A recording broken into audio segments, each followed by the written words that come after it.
Oh, no, I need to edit the name. Hello and welcome to well, I was going to say see you next Thursday, but obviously it's not see you next Thursday this time, it's see you next time. Because we got to get the tea in somewhere, so see you next time special edition for...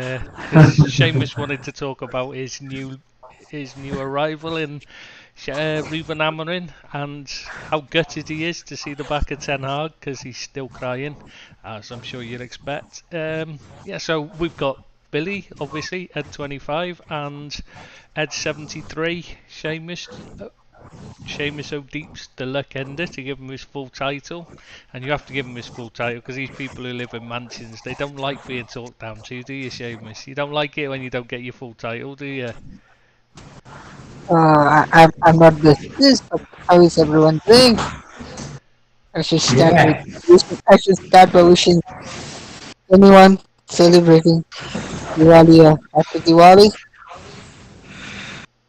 I have to cater to the South Asian audience, no? No. So Good evening from myself. Go on, Tris. I was going to say, so what do you do? Is it different there in Nepal, Diwali? What's it like? Is it still like a festival of lights, or? Yeah, it is still the Festival of Lights. Still, it's still about firecrackers and everything. So just different names, slightly different things, but all in all, not too similar. So you just call it something different, but it's still Diwali. And also Diwali, I don't think Diwali. You're breaking up, Seamus. I know what everyone's thinking. Yeah, thankfully. I also don't. No, am I breaking up or are yes, you are just trying to sabotage? Like you're cracking up. Yeah. You're cracking up, definitely. It's the losses. It's the loss of Ten Hag, isn't it? It's broken him. With a tear in my eye. I bet you were crying your bloody heart out. I know you loved him. Yeah, but I don't think Diwali incorporates the festival or the tradition of worshipping crows, dogs. You remember, Chris, the festival of dog? We chatted about her. Yeah. Maybe yeah. That was yesterday. So it's all in all. It's just an elongated Christmas for us, if you might say so, because you guys hang up the lights and all in Christmas now. I've just thought of something. Yeah. Is the reason why you're so upset about Ten Hag going? Is it because he looks so much like your last girlfriend, down to the beard and bald hairs? So at least you're giving me that much credit that I could have a girlfriend. Yeah, I was trying to be nice. I just said Billy's last girlfriend, but I've seen what's her face, and we don't even want to go there. No, Chrissy Rock. Yeah, but I name drop. Yeah, I guess you have to call it a girlfriend, because are you allowed to say pimp or crack whore or prostitute on YouTube live stream? I'm not sure, but if we get banned, we know why. No, we should. If we get banned, it should just be for the name itself. But well, why? The name's clean. See you next time. It's as clean as you get. but I guess the Google AI isn't that smart enough yet.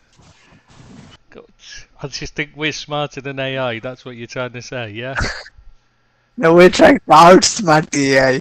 Yeah, well, we're definitely not smarter than any AI in the AI's thick, so... Right, so anyway, shall we start with this now? I think we've got to start with go on, Chris. I think that's what we basically... It's all about that, isn't it, really? Let's be honest. Shall we start? I think it's a great move for Manchester United. I think Ten Hag had run his course, and, you know, he just wasn't the right fit from the start for me. And he was brilliant. Yeah, I know he was. My people Liverpool supporters, but legend. But certainly not for me. He never seemed to get going for me, and he had too many poor results. I don't think his man management was great, and I don't know whether Amarin's going to be any different, but he's certainly a better option for me than what Ten Hag was. I think he'd lost the dressing room. He'd lost a lot of the respect from the players. And, this could be a new beginning. Don't get me wrong, I don't think United are going to do great this season. But if they consolidate, maybe go far in a couple of cups, I think it'll be a success story for United. Hey, they don't need to. It's not about winning a trophy because Amarin's come in, but he's not got enough time, has he? So. No, that's what I'm saying. I'm not expecting great things of him, but they are still in the cups, and who's to say if he doesn't get them up and fired, and they can't do something this year? Well, yeah, because they certainly got some good players. Yeah. So, this is the big thing. Who do we think was failing? Was it Ten Hag or was it the players that let him down? A bit of both, I'd say, Tris. More him. I think you've got to have respect for your leadership, and I don't think the players had any respect for the leadership of Ten Hag. He fell out with players. Players weren't playing for him. And, it wasn't, the players weren't great, to be honest with you.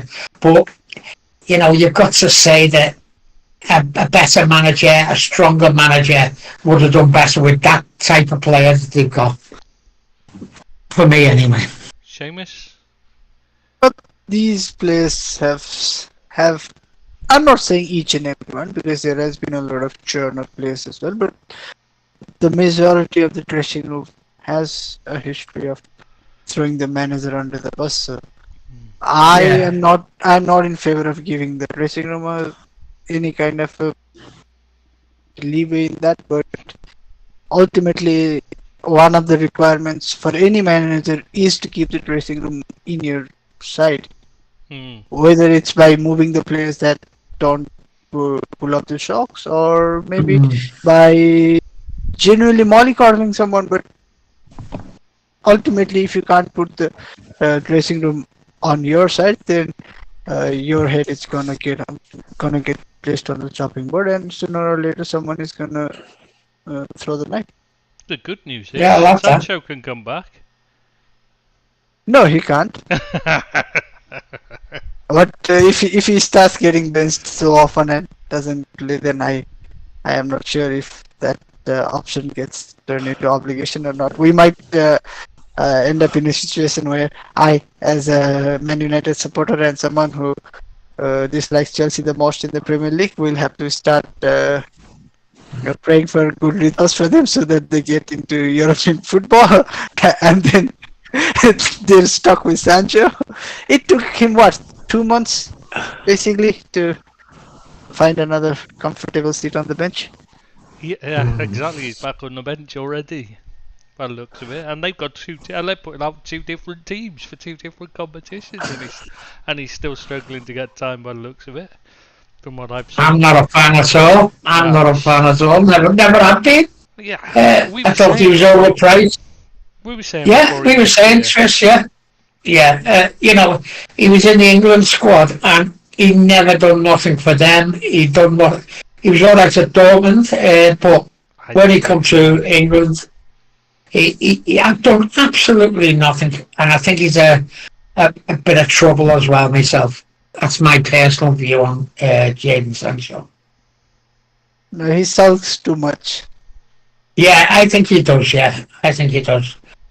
But I think they've got a few sulkers in that side, and I think the first thing to sort out is Marcus Rashford, because I think he's a very good player, and I think he's a good lad as well. But he definitely underperformed under Ten Hag. He didn't look happy. He had a miserable face every time he played, and he just wasn't enjoying his football. And that might be down to Rashford, or it could have been to him. You know what I mean? So I really don't know on that. You want it on the phone? You say that. It's me. There's someone ringing me. iPhone. iPhone. Look. Nokia, isn't it? That's the Nokia. I just ringing from the 1920s. It's iPhone. No, that's me. Nokia, that is. That's my iPhone now. My iPhone Pro West or whatever it is. I don't know. He's so rich. God, can afford an iPhone. Some of, I don't know. No, Billy, you say Rashford was looking disinterested, sulky, Yeah, whatever. it was. But under the same manager, he did Yeah, genuinely that's true. play as one of the best players in the league as well. Like, what happened? Is it just solely down to the manager?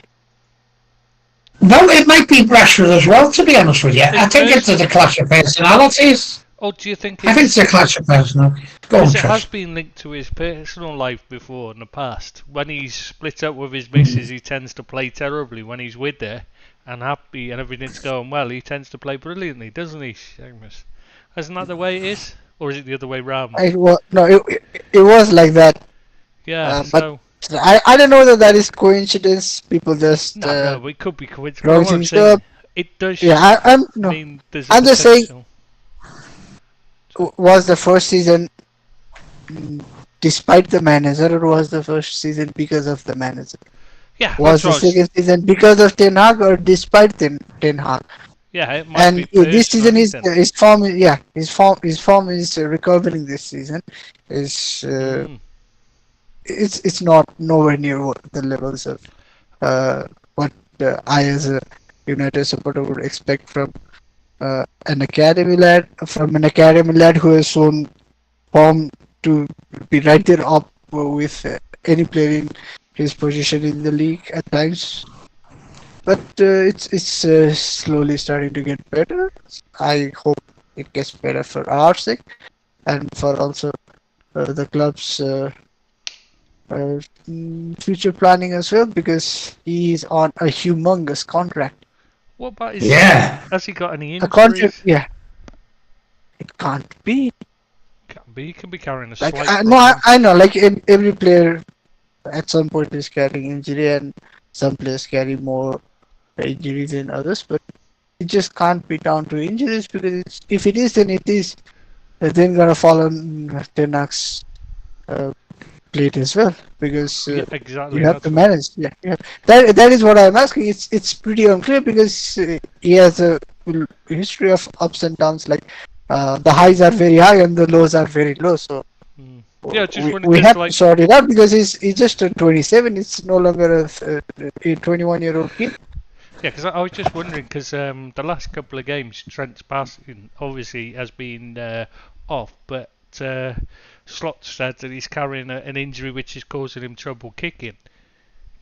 So like I was wondering, similar thing could be affecting it. You know, it could make a small, just small pain. I mean, even like a bad toe, an infected toenail, things like that can affect your kicking, because every time you kick, obviously, it hurts. Whereas you could probably run fine on it. But if you're kicking the ball, obviously it'll affect how you kick it. So, especially if Yeah, but it's not just that though, Trish, yeah, is it, but I'm with saying Rashford? if he's got It's something his like a demeanour. yeah, but if he's got an It's the, injury and you say nobody looks miserable every time he yeah, takes the exactly. pitch. But if he's got a bad back or something, which we know he's had back problems in the past, if you're running on, if you got a back problem, but it's horrible. That's one of the worst pains in the world, is back pain. No, but Yeah, I'm more with Billy, because ultimately it's also his responsibility to make sure that he can be productive for the club. Yeah, fully agreed. But I'd say that's on Ten Hag. Shouldn't be picking him if he's got if he's got an injury problem that's slowing him down that much. There must be other players. I mean, but No, but then it you is look at the a team, case of and that shows just I don't rate there's him. no point. There's no point dragging this long, because it's a case of if. We don't know for sure if the reason for his form is any kind of a physical injury, or if it is just like Billy says, and what seems to appear on at least on the television screen, is that he's not asked. No, see, my problem is that even when he's playing well and he's scored a few goals, he still doesn't look happy, and that's why I'm not saying that he can't be injured, because obviously you can all carry some sort of injury. But even when he's been playing decent and gone past people and scored goals, he still doesn't look happy. And that's why I think it's a bit deeper than an injury. But that's just my opinion, of course. But Well, then, let's hope. then Let's it hope does he come down gets to the manager. guesses from better. Yeah, Well, I think it is. Gets better with Amorim. Yeah, teacher, what do you think? So, what do you think the style of play will be like under Amorim? Do you think he's going to go with that back three? If so, you need 3 fit defenders for starters. Yeah, that's the And first wing-backs. thing. But Who goes wing back? apparently, like Left wing back. among certain reasons for Amorim's move to Liverpool. Yeah, uh, was he? But materializing. One was his stubbornness, shall I say, Yeah, or more like his inflexibility to change his setup and his system of 3 at the back. So I would assume it's what he's gonna bring to United as well. I guess the signing of the return of Lenny Yoro is gonna help with at least the numbers of defenders, but I don't think we have 3 center defenders that I would consider good enough to be part of a title contending team in the long run. So yet another churn of players. I think they'll go back in for Brandwaite, Michelle. I think they'll definitely go back in for Brandwaite. He fits everything that United are looking for me, and I think he'll go. I think he wants to go. I think they've got bigger worries about a left-sided player because they've got no left wing back. No one to play that left. Oh, I think we're gonna exercise our buyback on Alvaro Fernandes. Again, another masterstroke by the what club. A terrible decision that was. I didn't understand that at the time. I got to be honest, because he was brilliant last season. I didn't understand a lot of things last season around him. Yeah, it's not even like you had other options. You had Luke Shaw, who's always injured and is shit anyway, and you had the Malaysia nobody's ever seen, and we don't even know if he actually exists. No, he missed all of last season. What I genuinely don't like is we had him on our books. We thought he's not ready. We loaned him out for 6 months. Then we brought was it 6 months? Yeah, it was 6. Then we brought in Sergio Reguilon as a cover in his position for 6 months. So that already proves that it was a stupid idea to loan him out, because you're bringing someone in to replace essentially what role you would expect him to come in. If you're willing to pay so much, then why not take a chance? Especially if you think it's not gonna be so much games as well, which it wasn't anyways. Then 6 months later, when he's had a very good loan spell for Preston and all that, then someone, I don't know who the genius was, thought of loaning him out again, despite only having Luke as the recognized left back at the club, because Tidal Malaysia at that point was already out for the season. It's very bizarre that was. I mean, then you come into the summer with Luke not even trying to get fit for the club, Malaysia having missed an entire season, and then you decide to sell him for what is basically peanuts. Why? It wasn't like it was an amazing financial deal for the club either. Yeah, why it's all very confusing. Surely the one you had to get rid of in this situation to make space in your wage bill if you needed to was the fat one.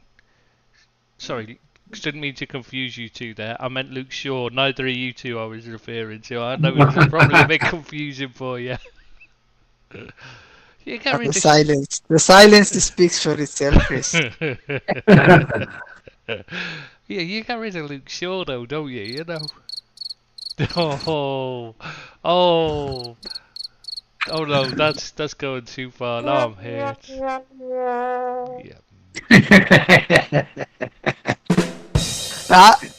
I've never heard silence speak so louder. It's never been louder. Who do you think he's going to get rid of that Man United setup at the moment? For me, Okay, Anthony's I will got to just go, okay, and Billy. Shaw's got to go. Let's just do a very quick exercise. I'll just run through the squad list. You guys can Go vote on. for either keep or sell in the immediate to midterm. Okay. Okay, go on. Okay, it's in goal. It's Andre Onana. Gotta get rid. Keep. No. I think keep at the moment. At the moment, keep. Go. Now I'm not just saying this January window. For let's say we have we want to make a basic outline for the team that does next season. Yeah. Yeah. Okay. Onana keep. Okay, then Bayindir. Turkish I'd keep him. goalkeeper. See, he'd be the one I'd put in goal. He's better, in my opinion. Keep probably. Don't know much about him, but keep. I'd say. Go on. I think maybe I should be the third one too. I think it should be Andre Onana, if possible, sell. Bayindir, not seen enough. Keep, because I guess he's on. If nothing else, then he's on lower wages. Tom Heaton, keeper sell. Well, he's still Sell. a choice, isn't he? I mean, Sure, doesn't really it just matter comes- either way. Depends on if Yeah. if you've got kids to come in, put them in. If not, yeah. I guess I would just say keep if he wants, and if not, then find someone else. It's not too significant. Matthias de Ligt. Keep for now. If you got a replacement lined up, sell, because I just don't think he's a very good player, as you know. I was more leaning towards your first spot. He's been better than I had expected. He's been all right for us, so I'd keep him. Lenny Euro. I think you Get rid. It has to be a keep, right? have Because to. he's not even. He's only a played kid. Give him time. injured. Lisandro Martinez. Keep, I think. Yeah, I think keep him. Ship back Yeah. three. I think he'll suit that. You say that, but I think if we can get a good offer, something that doesn't, at least financially, be You've still lower got than to- what we bought in for, then I'd be open to a sale. Yeah, I'd say if you could replace him, fine. Yeah, get rid. But you've got to replace all these I'm open. players. I'm open for offers for him. I just think depends you've on got the bigger quality. problems, and he'd be lower down the list for me to get rid of rather than. Mm. But I And guess Yeah, I'm would not you saying change- he's- and I'm not saying like I don't like him as a player or anything, but he does tend to. I think he's got something about him, his attitude and his leadership. I think he's a bit better than what you've got, and it wouldn't be one to go for me, but I could see why people would, but personally I'd keep him. But that's just me, of course. No, because what I've realized and what many United supporters have realized is there is virtually no pace in the back line. Yeah, I can fully agree with that. You definitely need Mhm. pace. Harry Maguire, keeper sell. Got to get rid. Got to get rid. He's on too much money, Yeah. and he's not a very good player. No, Billy is basically summed up what I was going to say. He's on too much money to not to be a starter, Yeah. and he's not good enough to be a starter. Yeah, exactly. So it's a Spot sale. Victor Lindelof. What's his wages? They're quite low, aren't they? But they're not low for someone. I'm not a fan. He can go for me. He's not going to be, he's not someone you'd want in the team regularly. But as a backup, if he's on a cheap wage, I can see a reason to keep him. But I wouldn't choose to keep him, if you see what I mean. I wouldn't want to keep him, but it'd just be like if you got nobody lined up to replace all these players that are going, and he's on the lowest wage, then fine, keep him. But he knows, he should know Amarim better as well. Yeah, you say that, but I don't think he played under Amorim. And also, I think he did. I'm pretty no, sure he was. did. when did you sign Van Dijk? I'll backtrack you from Oh, there. I'm When did pretty you sign sure. Van Dijk? Oh, 2018. 2018. Yeah, January 2018, wasn't it? And what happened before that? He was picked ahead of Van Dijk for United for whatever reasons. And that was under Mourinho. I don't think Ruben Amorim became sporting manager before 2020, brother. It Oh, no, was didn't he? 2018. Oh, I'm sure they said he played. Sorry, I thought I'd read somewhere he played. It's For no, it's what people try to 2020. do with Sancho and Maresca, like because they spend time at Ah, the right. same club. Okay, got you. Because in 2018, late 2018, I You mean guess, but Sancho somewhere after around, playing? yeah, somewhere around 2018, the supporters, the hooligans or outlaws or whatever we're gonna call them, Of attacked course, Sporting yeah. that led to mass exodus of players. Yeah, it was a while after that, That is wasn't how it? I remember. That is how I remember the timeline. So Yeah, Lindelof had left before that. Amorim came around 18 months after that. yeah. Get shut in. Okay. Yeah. Yeah, get rid. Yeah, I'll be fine with getting rid. I wouldn't. He wouldn't be a player I'd I, I, I choose want. to have in the team. Let's put I'm it that way. open to selling him. I'm Yeah, even strong towards selling him because he's someone who has not got in, who doesn't get into the team ahead of Johnny Evans for fitness reasons. You cannot. yeah, Fitness can't be the Mhm. reason you don't get ahead of Johnny Evans. Yeah. I'm sorry. Johnny Evans played more games because he was fitter than Lindelof, so Lindelof has to move on. Johnny Yeah. Evans, keeper sell. I Difficult one for me there. I think he does a decent job as a backup, but only as a backup. Should never start. But I think he's a good man to come in yeah. and do a job here if you're in trouble. That's With my only experience. thing on him. It Yeah. depends on his wage. If he's on a low wage, you keep him. What's the point in letting him go when he can come in and cover when you need it? And Yeah, I'm also, with you. you say he should never start, but he's not been. He's been actually quite good when he's played. So, Oh, he's a very good as player. someone who can come in like for League Cup games, Yeah, a game working here with the and there, like kids, brilliant. yeah, like I've seen him like yeah, that. as someone who's nailed on backup and a rotation option, I'm open to keeping him. Luke Shaw, I don't think I should ask. I shouldn't No, ask. It should be on absolutely market. get rid. Yeah, there's no need to Absolutely. question Waste that of one, is there? space. Yeah. No. Should never Tyrell have bought Malacia. him in the first place. There's no point going on him also. It has to be a sale. So Tyrell Malacia. You're not going to get any money Keep. for him, so you We're may as not well. gonna get anyone to buy him. That's why we Yeah. have to keep him. No. So you may as well let him run down his contract if need be. Yeah. Yeah, otherwise, if possible, sell. But the most likely scenario is keep Yeah. Thiago Yeah. Dalot. I think you keep him Difficult one, for man. now. He's not Yeah, too. probably keep. Probably keep As a for wing now. back, he'd be better suited. Yeah, I agree with that, Chris. Right wing back, I think he'd be decent. The problem is he keeps getting played on the left and as a full back, which he's not the best at defend. You know what I mean? He's a bad defender. He's a bad defender, but he looks good going forward at Yeah, times. he's very And good. he's just scored the odd goal. So, yeah, I'll keep him. For an Amarin style, set up, I'll keep him for now.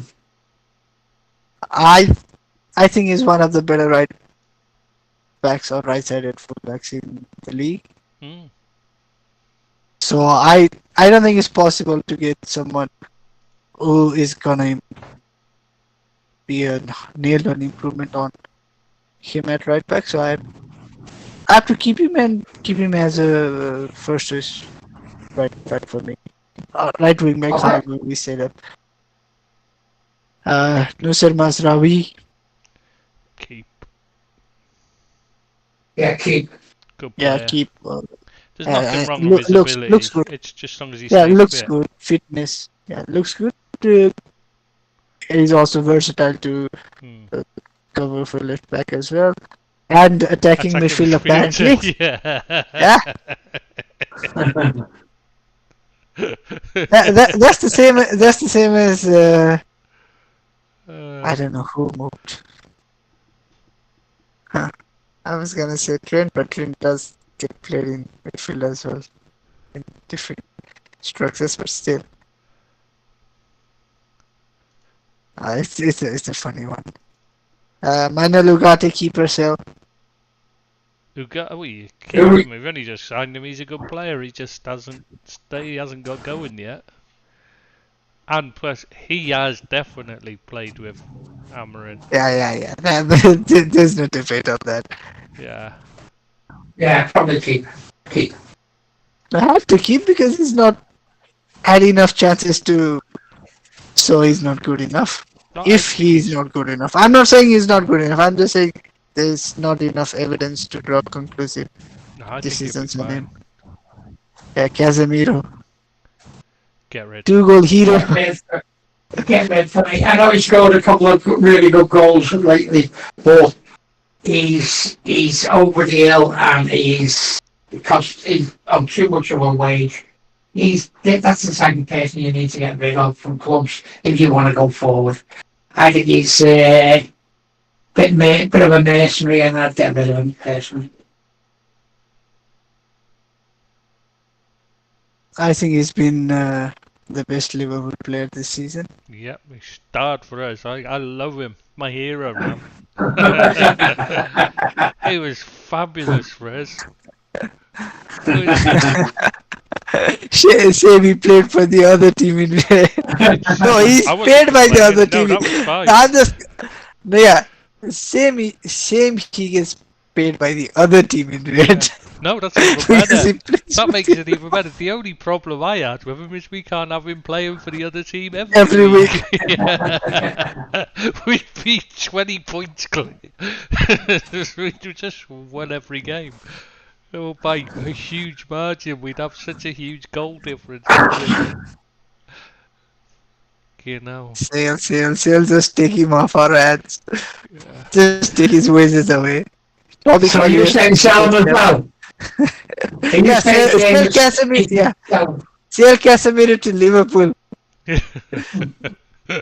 He's earned this one. Yeah. He's earned this. Player of the season for Liverpool, Casemiro.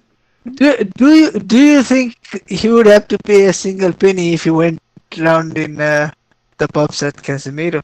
Not Casemiro, at Liverpool. Yeah, no, if he went out in the pub in Liverpool, any Liverpool bar, he would have 3 drinks for life. Him and Ten Hag. No, I think he might even get some takeaway foods for free as well. Definitely, anywhere in Liverpool. Yeah. Toby Collier. Keep 100%. He should have been playing more. Yeah, keep. Yeah. I would keep him as well, and I am a little perplexed why he's not had more game time. Kobe Mainu, no point asking. Yeah. You have to build the midfield around him. Yeah, absolutely. Him alongside Ugarte looks like a dream ticket. On paper, but we should see how it it shapes up in the field. Christian Eriksen. I'd let him go. Get me for me. I don't know. Yeah. No, I think we've seen the best of him. I really didn't hear it. And I don't think he's up to it myself. No, he's been actually quite decent for us. Like, I was almost gonna say very good, but he's been good this season actually. Christian Eriksen. And age is against him. Yeah, age is against him as well. No, it was a joke saying sell to Everton, but she'd be a decent option for a team that'd be fine. That'd be on the what's bottom half, yeah. For a team in the bottom half of the league that doesn't have to play like 3 games in 8 days. Yeah. Pretty much. It'd be pretty decent. Has experience as well, but ultimately we have to move on from guys like him. Slow for what you need now. It's time for him to. Yeah, and because he was signed on a free, he gets paid a lot to sit on the bench. A lot of the players just come down to this. Like, there'd be an okay option on the bench, but they get paid far more than and the other thing with him is I've still got the nasty taste in my mouth for the way he left Brentford after they were the only club that showed him any, any love. Rehabilitated his career. Yeah, and then And he then, just went, oh, bye bye. And didn't get them any money, nothing. He just fuck off. I've got a better offer, thanks. I just think that kind of attitude is not what you really want around the camp, is it? No. then there's this young lad Dan Gore, who I'm not even gonna ask you guys because possibly it's a loan for him. Yeah, I loan or keep, but you don't sell him, that's for sure. But he's too young and he needs game time. Like he's around 19, 20. Bruno Yeah, I like that. Fernandes, the club captain, keeper sale. He Oh, definitely played under Amorim. Ooh, I'd say keep. I would keep him. I'm not his biggest fan because I think he's a horrible person, but I'd keep him because you haven't got anyone else to give you what he gives you, which is all heart. I don't think he's the greatest player, but he has got something about him, and I'd keep him for now. But it might be long term, but I would keep him for now. Yeah, it depends on how the finances are and what you need to raise. If you need to raise money, he might have to go. Mm. That's the issue, isn't it? No, when the money becomes like goes into the levels of stupid money, then you have to consider selling almost anyone. The definition of crazy money varies from player to player, but if it is something really ridiculous, let's say a Saudi, because they are the only teams that come with ridiculous money. If any club comes in with 100 million, it's stupid not to sell him. But for 50 million, it's pointless selling him. Well, like I said, it depends on how your finances are and whether you need to raise cash to build a squad. That's the question, isn't it? You might have to sacrifice players like him to that, but you wouldn't want to get rid of him. He would be a reluctant sale if you had to sell him, I think. Yeah, I think it's a short term. Short term, keep hold of him. Long term, he'd have to go. I think, but at the moment, while he's trying to get a side settled and trying to bring his own play, I think he's a keep for me. But it wouldn't be long term, probably short term. Okay. Oh wow! Bruno didn't play under Ruben Amorim. Oh, didn't he? Yeah, Bruno left in January 2020. Yeah, it was like a couple of months in between. Bruno left in January 2020, and Ruben Amorim came in March 2020. Wow. Be interested to see how they get on then. Yeah, there's not prior relationship, which I thought. With Bruno, it's a keep for me because he's only had one bad patch of form, like really bad patch of form, which is this season. Otherwise, he's been okay. Sometimes been brilliant, sometimes been half decent, but he's not stunk the place yet. Unlike a lot of our players. Okay. Mason Mount. Get rid. Absolutely hopeless. I don't know why you even bought him. He couldn't get in the Chelsea side. Why is he going to get in the Man United side? Get rid of him. It's just a bad buy. He's probably on good money and he's not a very good player. Not a very good player at all for me. Mason Mount. He's not just on good money, he's on silly money. Yeah. That's the issue. If you got someone That's not just the issue. The main issue is the lad. There are two main issues even before money. The lad can't stay fit, and the lad has no place in the when he is fit. Yeah, Amorim might actually have a place for him though. That's the thing you've got to remember. No, thirdly, he can't stay fit. Yeah. Firstly, he can't stay fit. Secondly, he has no place in the team. Thirdly, he's paid ridiculous money. He should be moved on before Bruno is moved on. Yeah. I'd rather move Mason Mount on for 25 than Bruno for 60. Yeah, Yeah, I'm with you on that. I'm with you. Yeah. Marcus Rashford, keep or sell. Keep. You have to keep him. Yeah, Hopefully I think he's so as well. because we're not gonna.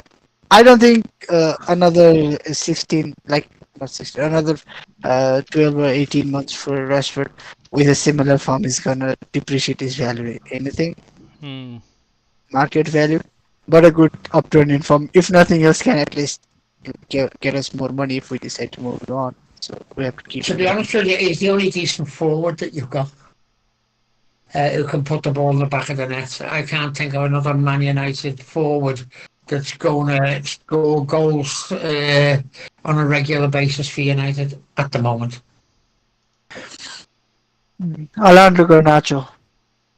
No, not on a regular basis. He's no, he's keep or sell, mate. Oh, sorry. I thought you were talking about him instead of Rashford. No. I'm not convinced. He's only a young lad, so keep hold of him, see if you can develop him a bit. But he's not a player for me at the moment. But I'm not saying that he couldn't become decent. But he hasn't got much about him at the moment. He's a bit of a headless chicken for me. I don't rate him at all. I would be looking to cash in if there's a decent offer for him. Now you can't say if the offer is too good, he's not good enough to refuse for us. But I think we have to keep him. No, I mean any decent offer that gets him off the wage bill and gone, sell him. I don't think he's very good. I don't think there's anything to develop there. I think he's not. Not for me. It's a keep for me. I think he's Amad Diallo. Keep. Better player than Garnacho. He is the reason Ten Hag is not in the job. And Ten Hag is the reason he wasn't in the team to keep him in the job. Very possibly, yeah. Not very possibly. We were doing all right. I'm not saying like he's a world class player or anything. We were doing all right. He could have used him instead of other players. He could have used him more. Even this season, he could have used him more. But he thought a right back, a player who has tried to play right back, is a better option in attack than him. We have to keep him because he's the only natural right-sided player we have. And he's a lot better than Garnacho and he's shown that in the limited amounts of game time, limited opportunities he's had, that there is some potential with him. Whether that can get realized or not is a completely different matter. And then we come to the headline stealer, Mr. I nutmegged thieves and rainbow flaked criminals, Mr. Anthony. Anthony, keep that sake. But no, gotta get rid. Waste of space. Unless he's going to play left wing back, I don't see where he's even got a chance of getting in the team unless you've got everybody out injured. Because let's be honest, I'd rather put the tea lady at right wing than him. Yeah, I would. Yeah, he absolutely wastes of space. Rid. Even if you have to give him away, just get rid. Yeah, I'm with you, Tris. Salah replacement. God. Same. Sale to Liverpool as Salah replacement. Right. Please make this happen. Oh. Or maybe sell to Arsenal as Saka replacement. Yeah, maybe. He couldn't even replace Martinelli, and I don't rate Martinelli, so. Okay, next up is Rasmus Højlund. Keep or sell? Keep. Sell for me. I don't think he's got it. He enjoy him. does a lot of running around, but he's another one with injury worries. Seems to be out all the time.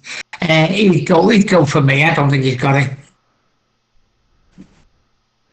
I just don't see an option to put in the squad in team. I mean, instead of him, really.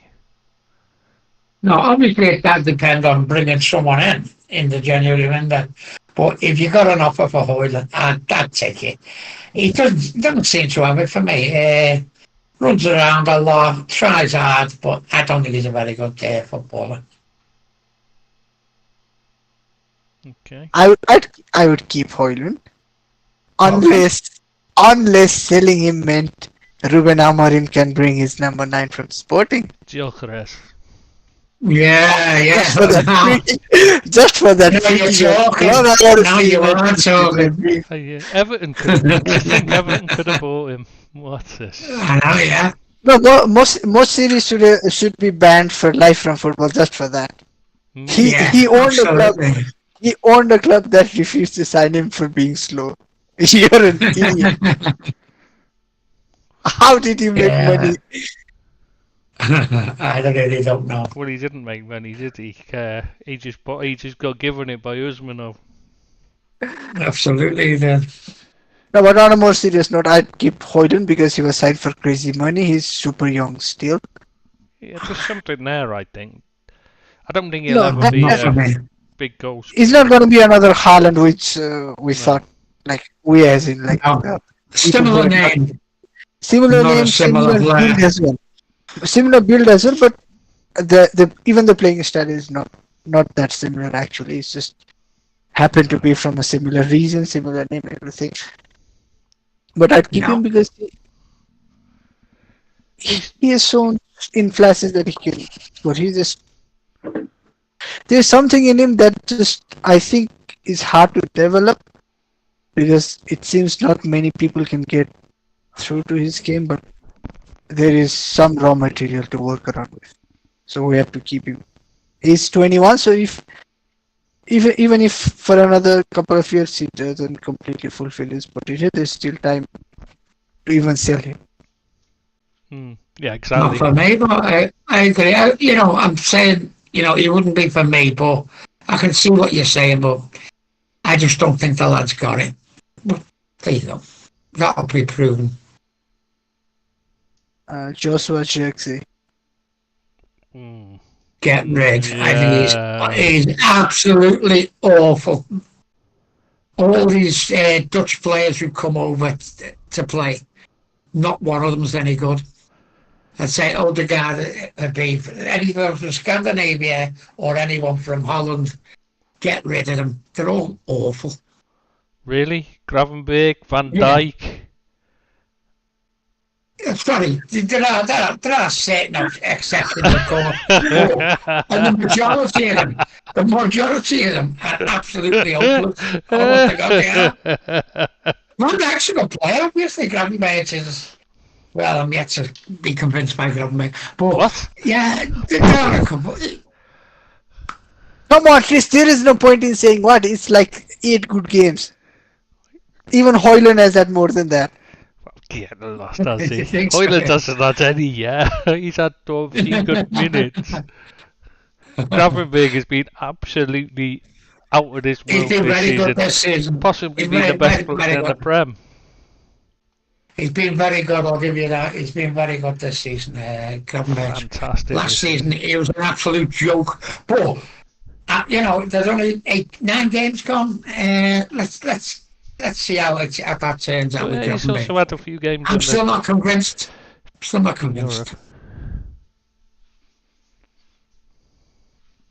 But go on. You still got on your squad, yeah? Zirkzee, I'm not convinced by him at all. Having watched that, absolutely not. I don't know I just don't know whether he's not good enough. You know what I mean? Whether he just looked better than he was before. And struggling against in a better league, or whether he's just struggling to settle in and that just needs a bit of time. No, I was reading what the quotes were apparently from Capello. It's because it's not something I heard him say. It has to be taken with a pinch of salt. But Capello was saying that the jump in the pace of the league from Serie A to Premier League is Yeah, it's massive. Yeah, clearly demonstrated by the way Xerxes looked at Bologna, and he is now looking at United. It's just Capello was saying that you just have no moment to take the ball and then start thinking about what you are yeah. gonna do. There's already like basically what we also genuinely believe about the Premier League is this just people are always in your face the moment you receive the ball. Yeah, Like you you said, don't get time. yeah, with Xerxes, my opinion is basically uh, 10 games. It's not enough evidence to draw a conclusion. Yeah, So there is that.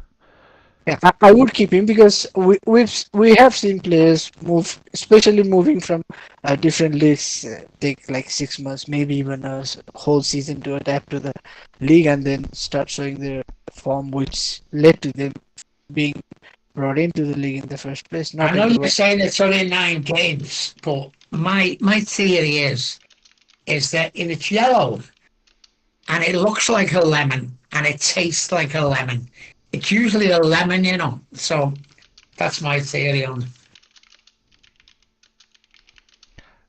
Xerxes. I guess you have more experience with lemons, buying lemons because we Man United have had a history of selling lemons to Everton, marketing them as oranges. So I guess I have That's all fair down to your comment, that, knowledge by the way. there. Sorry. Yeah. No, I would keep him just because he's just only recently joined the club, and when like even in games, like when there are moments when he has the time and space to think, then he looks half decent. It's just like, will he ever adapt to the Premier League is the question, but I'm ready to give him at least another season.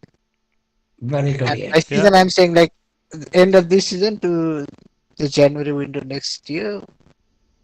I'm willing to give him that much time Okay. because Fair enough.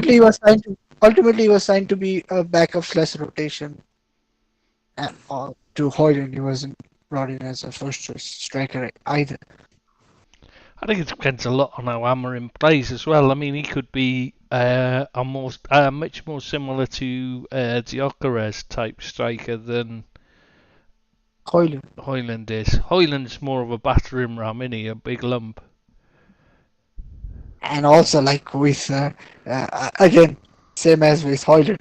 If selling Xerxes means we get Gyökeres, then I'm open. Yeah. Of course you will, yeah. Let it try. Maybe you could do a swap. If that is what it takes, then I'm fine. Yeah. Because with Gyökeres, we know he can adapt to English football. Yeah. He's played in the Yeah. Championship, which is Well, he has played in the Champions maybe League as well, hasn't no, he has, but he's played in the Championship, so which is probably even more he? physical Oh and yeah. more I'm faster. Yeah. yeah, more in your face than Premier League. So that shouldn't phase him. Is all I'm saying. I'm just hoping, if nothing else, Amorim can bring Gyökeres to Man United, and we will see what the fuss about the lad is. Or maybe he doesn't want to play for Amorim and he'll go somewhere else. You do realize that he and his agent have come out in the past when there was a speculation about Amorim that if Amorim doesn't stay, they don't stay at Sporting. Yeah, All but right, so now that, yeah. Yeah, they have like his agent has said like Amorim was the reason they picked Sporting above other offers. All right, okay.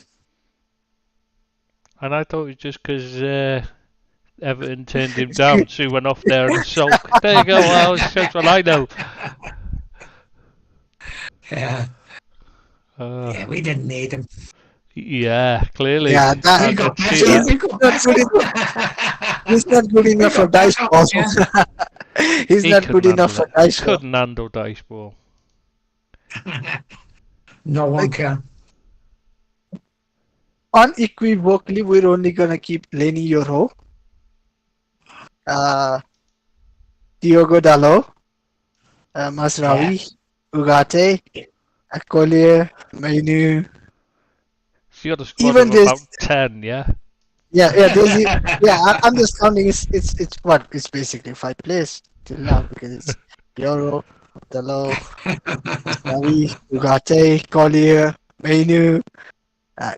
There's even some kind of question Rashford. mark over. No, there's some kind of question mark over Bruno. So Rashford. Uh, some question mark over Garnacho, but that's personal bias from Chris and nothing else.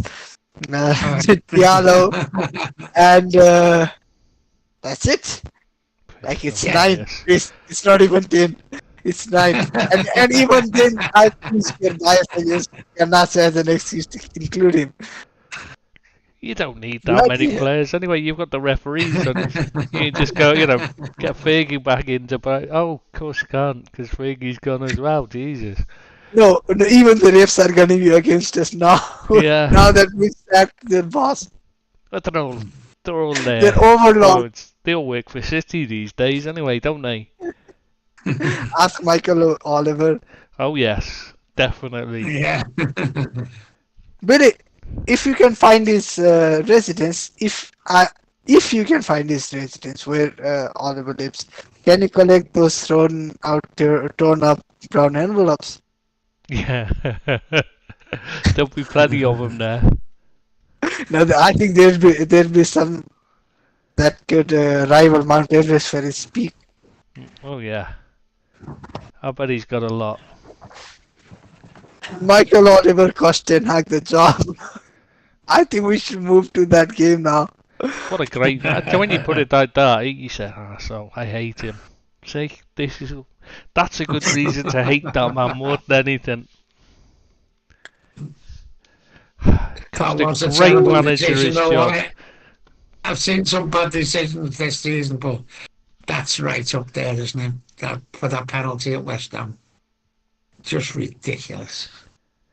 Normally, I'd have said it was a I'm not fantastic even sure. decision, but No, I'm not even sure it was Delic that was contact. I think Gilman might have kicked Ings even before Delic got to it, but that's by the by. it's when the Arsenal fans use that as showing that there should have been a penalty as well. You're thinking, no, neither should have been a penalty. It's like I think you're missing something here. Yeah, That absolutely. wasn't a penalty. Yeah, bless him. No, I just don't understand. Like VAR was brought in to change the clear and obvious mistakes, not to Yeah. make the clear and obvious mistakes. It depends on how Yeah. much you pay them. No, this season Yeah, it's so it usually does. no. This season it's usually been the refs made a on a 50-50 call. The refs made a decision, and then VAR has asked the referee to reverse it. Not even 50, a 70-30 into the 30 part. It's become silly. Yeah, I don't think it was even fair. To they be said honest it with was you. a high, it was going to be a higher bar, but it seems like quite the opposite. They seem to be the ones that you're clear and obvious ones, and you're thinking, well, that's got to Yeah. be overturned. They look at it and go, nah, play on. And then you look at it and you think, well, that's not, the refs clearly got that right, and that was a great decision. Next thing they're being called over to the monitor. You're thinking, what the fuck? What's going Yeah. on? Ridiculous. Yeah, it's turned into a joke, complete and utter joke. Yeah. So what did you think of the team under Van Nistelrooy? Was it just because Ten Hag's gone, or was it a case of the opponent, or was it I think because Ten Hag Van gone. Nistelrooy doing well? I think Yeah, they're not gone. That's the main thing. I Yeah. think it is. And a bit of new manager bounce, they were up for the game. They played all right, actually, played well, and still had 2 goals in. But they were more of a Man United side than we've seen under the high class anyway, than under Ten Hag. They looked willing. They looked as though they were up for it, and in recent months or maybe a year or so, it hasn't looked that way at United. And I think it was just a manager bounce, change of personnel, change of tactics, and I just think it looked a lot better, and it worked for them. So, I think that's the way it worked. Yeah, I call myself Nostradamus because I called this. I called this in the summer. When I don't think you're anything like Nostradamus. I don't know. Was he a miserable Mooney cat as well? Living in a mansion, please don't forget to listen that. Well, yeah, was he an extremely wealthy miserable cat? No, the moment this appointment had gone through as Ruud van Nistelrooy as an assistant manager, it was almost definite that he would get this gig at an interim basis. Yeah. But ultimately failed for Ten Hag. Now, did that cross his mind? Was he giving 100%? I'm not trying to say that he didn't have the good intentions of the club or anything, but was there something he in the back of his mind had going on? Do you not think that was undermining Ten Hag anyway, and made it inevitable that it was happening from the moment they did that anyway, regardless of whether there was no chance Ten Hag was going to be able to turn it around. The moment there was all that arsing about in the summer, and then bringing him in just dug a hole under him, waiting for him to fall in. Then wasn't it? It's not just Ruud. It's like we brought in Ruud, and I think it's Rene Haka. I might be mispronouncing the name. We brought in 2 guys who, in their last job, were first-team managers, like head coaches or whatever. The definition of the description of the job is, it was basically they were the managers of the club. You brought 2 guys who were full-time managers to be your assistant managers, and we have to think where there's some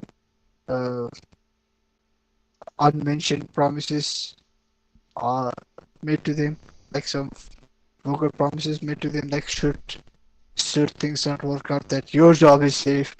Just like with players, like if the players don't turn up, the managers get fired, the players don't. Yeah, you're right there. Like, is there a case of them not giving 100% and only 99.99%?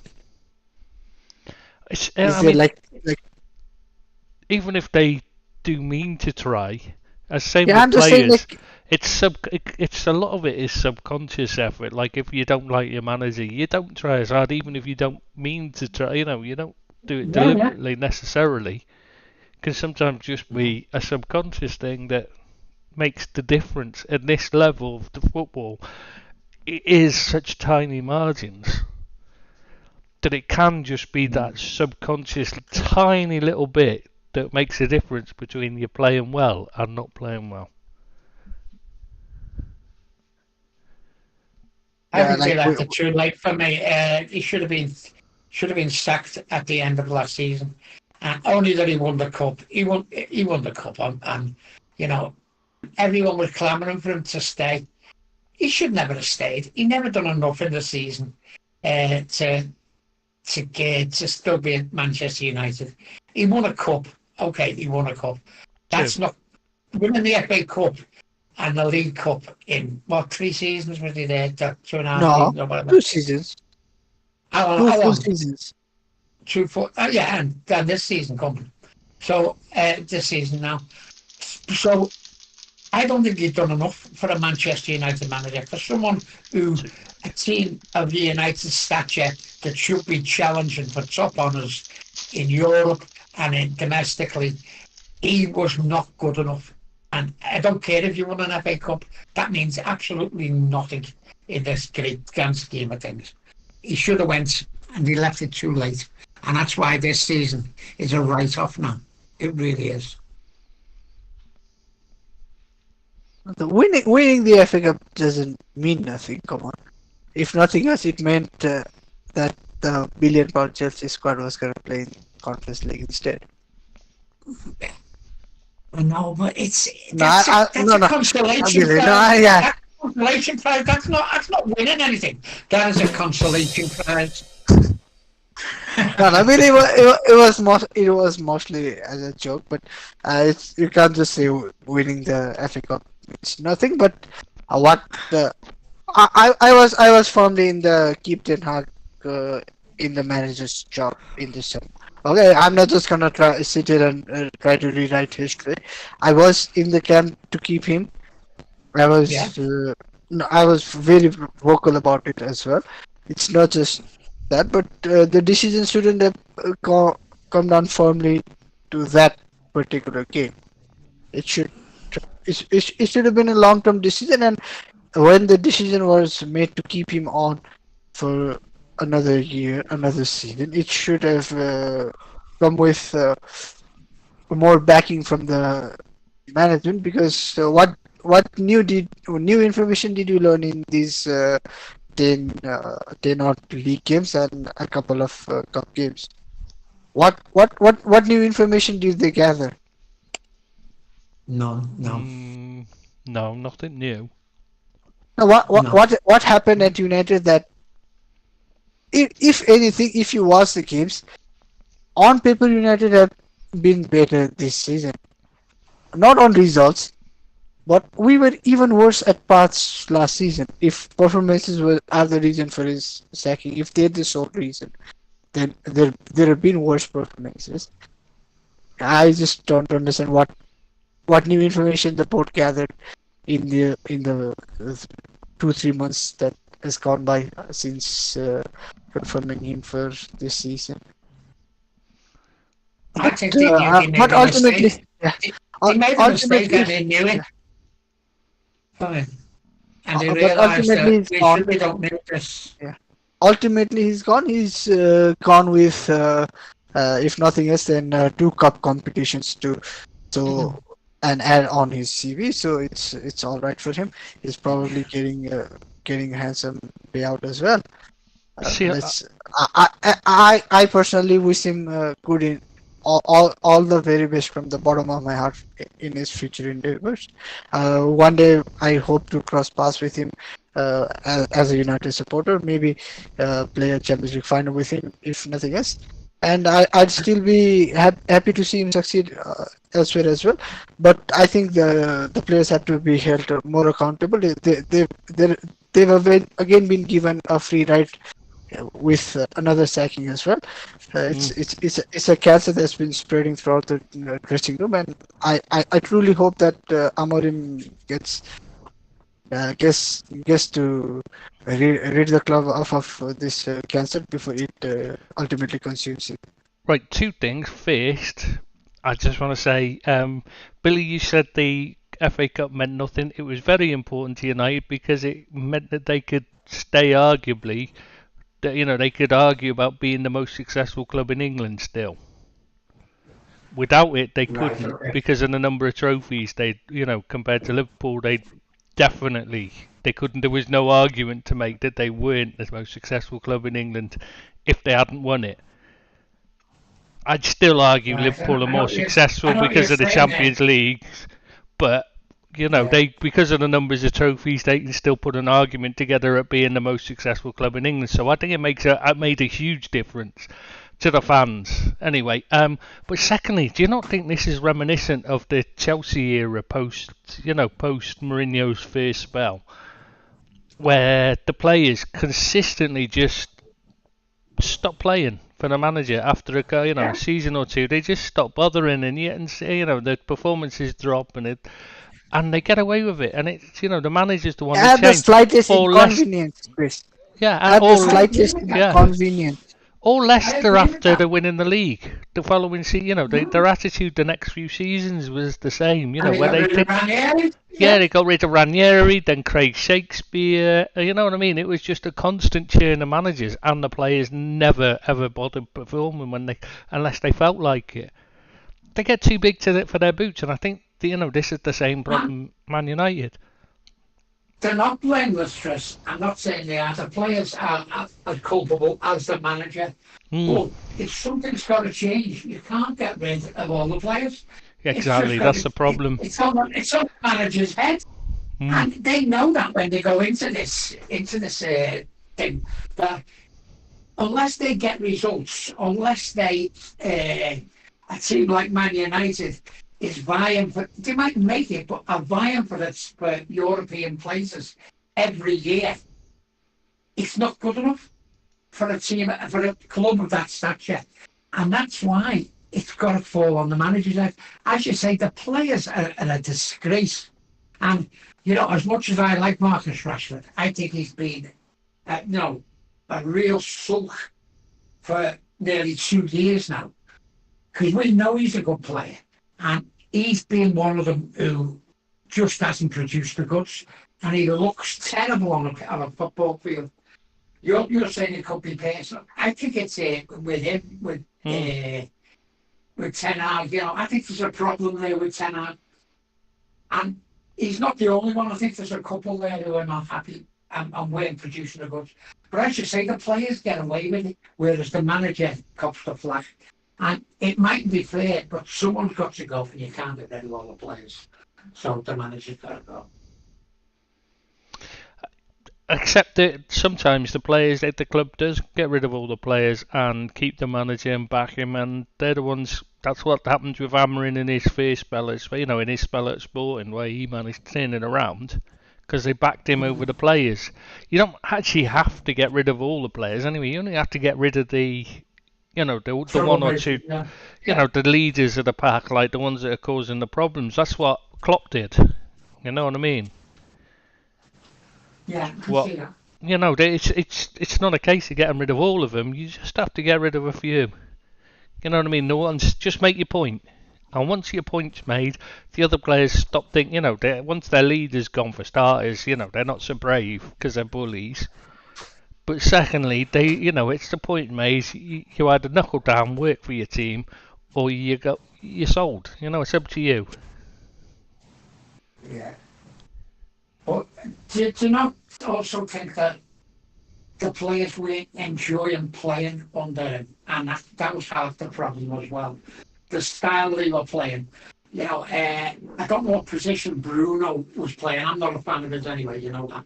But he never had a specific role for me. He went wherever he wanted to go. He'd go on the wing. He'd go at centre forward. He'd be back playing as a wing back at that time. And he just, they just do what they want. And he's one of the bigger culprits. And if a player has to go, it'd have to be him.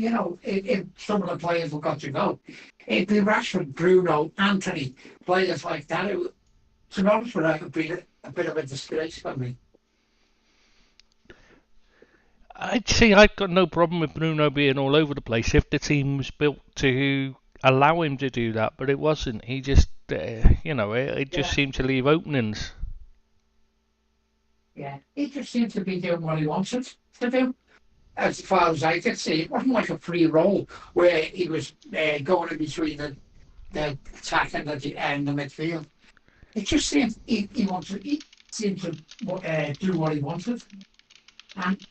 And if the manager allows that, he's as much at fault as the players. And that's why I think he has to go.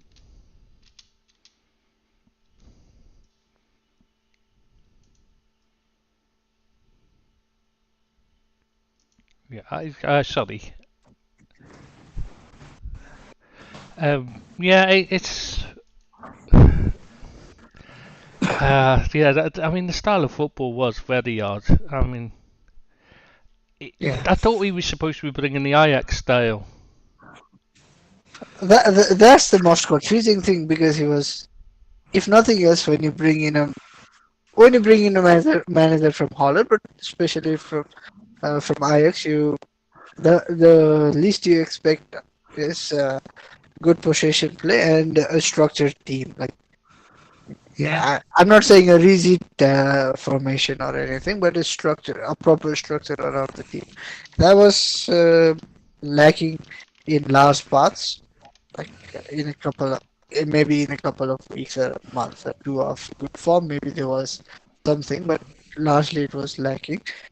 And also about Bruno, Billy, I don't think he's actually a problem. He's a consummate professional.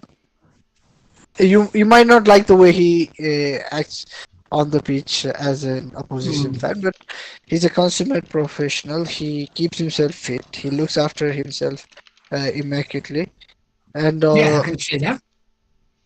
and just the way he plays is on the ball a very risky style.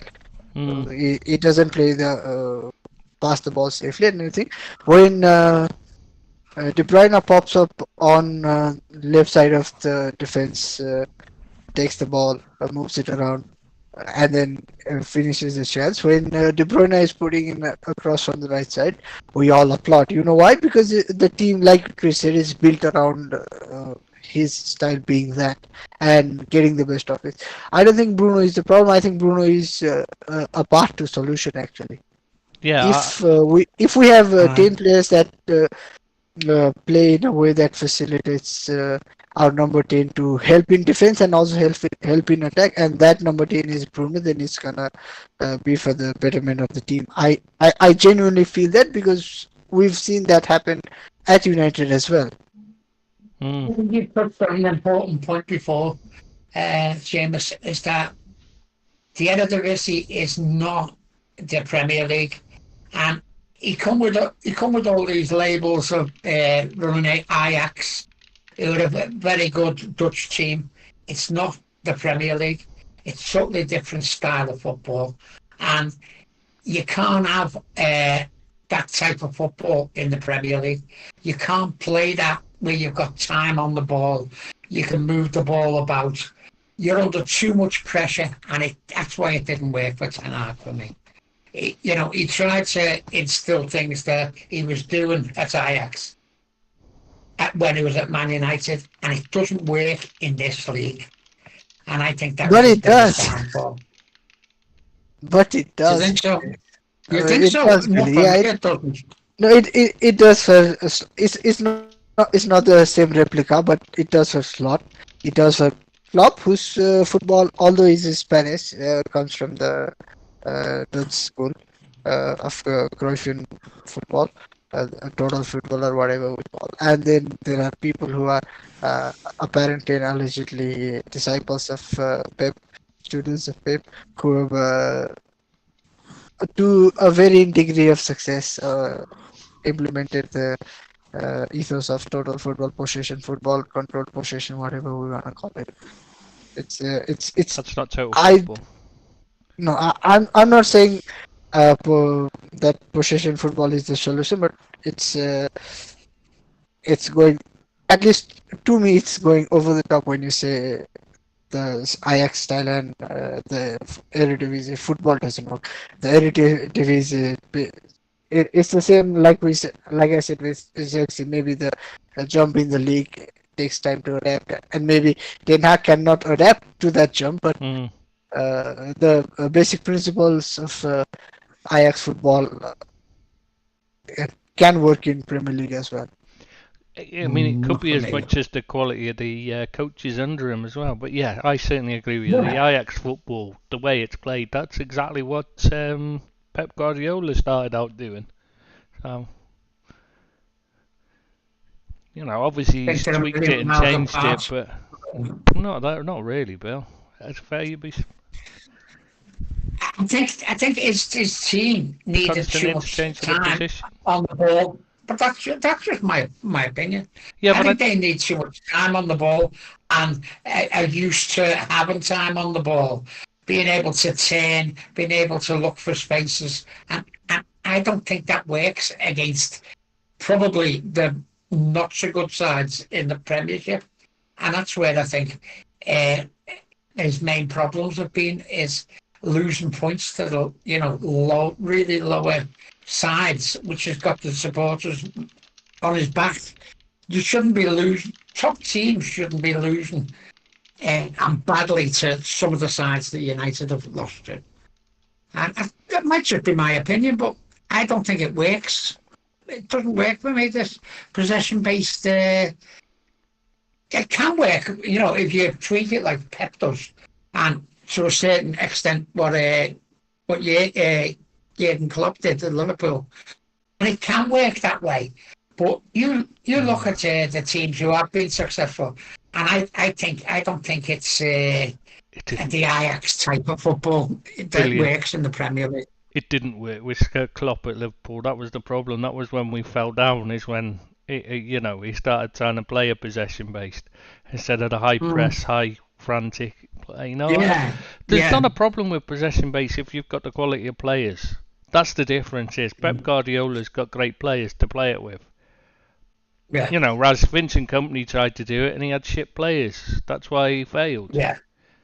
Maresca's doing it with Chelsea and they're doing fairly well. I mean, they're not as good. They can't defend, but they're great going forward because it can work. It can work. It's like the quality of the players is what decides how well it works. If you haven't got better players than the rest, then you need to have some other way to give yourself an edge. Keeping the ball isn't enough, No.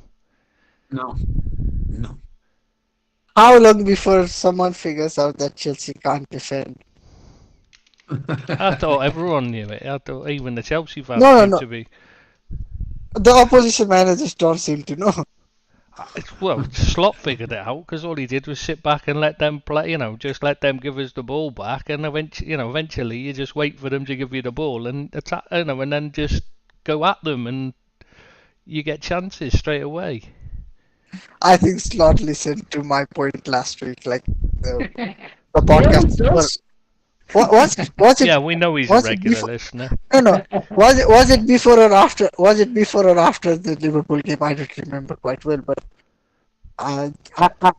no, it's very easy to notice that Chelsea press in attack and drop back in defense at the same time. Billy. Next time you watch them, the moment the attack starts to press, the defense drops down, which is counterintuitive and counterproductive. Someone needs to, any of these highly coached coaches need to watch that, figure it out, and then go about tackling it from there on. Yeah, I just wish that more. And they're not very good at pressing either. Jackson is a hard worker and pretty decent, but other guys, they're not that great. Are you going to say Palmer's not great? Because you always tell me off for not saying he's the greatest. No, I'm not. Whenever I criticise him, you say he's brilliant. I just think off the ball he's terrible for defensively he's awful. He's lazy. Exactly what I'm saying. I'm saying Palmer's you tell me off for saying anything. Any criticism of him, you keep saying it's just me being biased against him. But I just think he doesn't turn up against big clubs ever. The big games and the better teams, he goes missing because he's just not that great. He's a flat trap bully. He was awful against Liverpool. Exactly. That is what I figured out. That is what I figured out, Billy. Because Palmer has 0 goals and 0 assists against Liverpool, and that is the time when Chris watches him the most. Yeah, I'm not saying you don't watch Chelsea. I'm not saying you don't watch, but those are the games where you pay 100% attention or close to it as much as you can. Yeah, otherwise I'm usually editing as well as watch. Yeah, those 2 games he's not turned up, so that is what happened. Oh, he's god awful against Liverpool.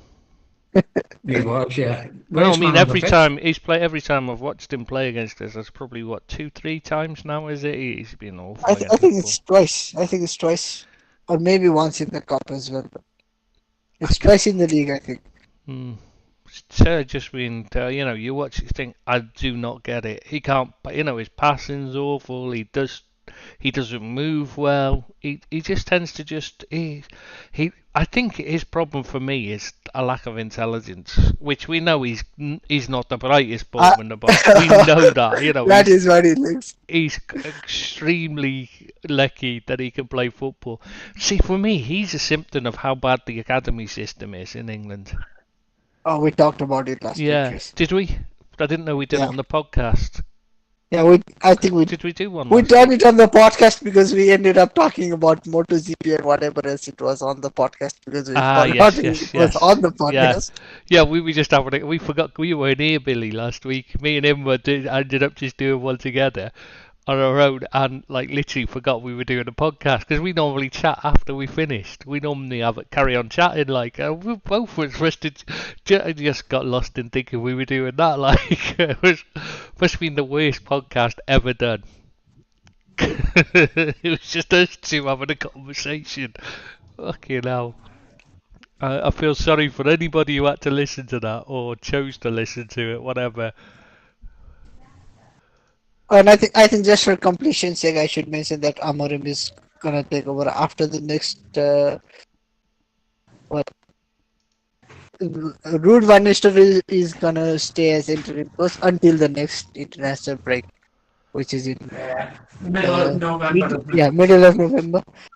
What do you guys make of that? Like the efficiency and the speed of the decision, and also the willingness for the club to announce him now, but to wait another couple of weeks. I think that makes sense for me.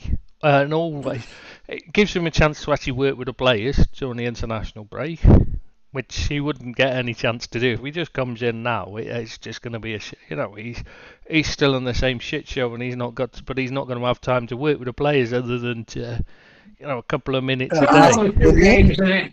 It's only 1 or 2 games, isn't it? Yeah. It's going to be so.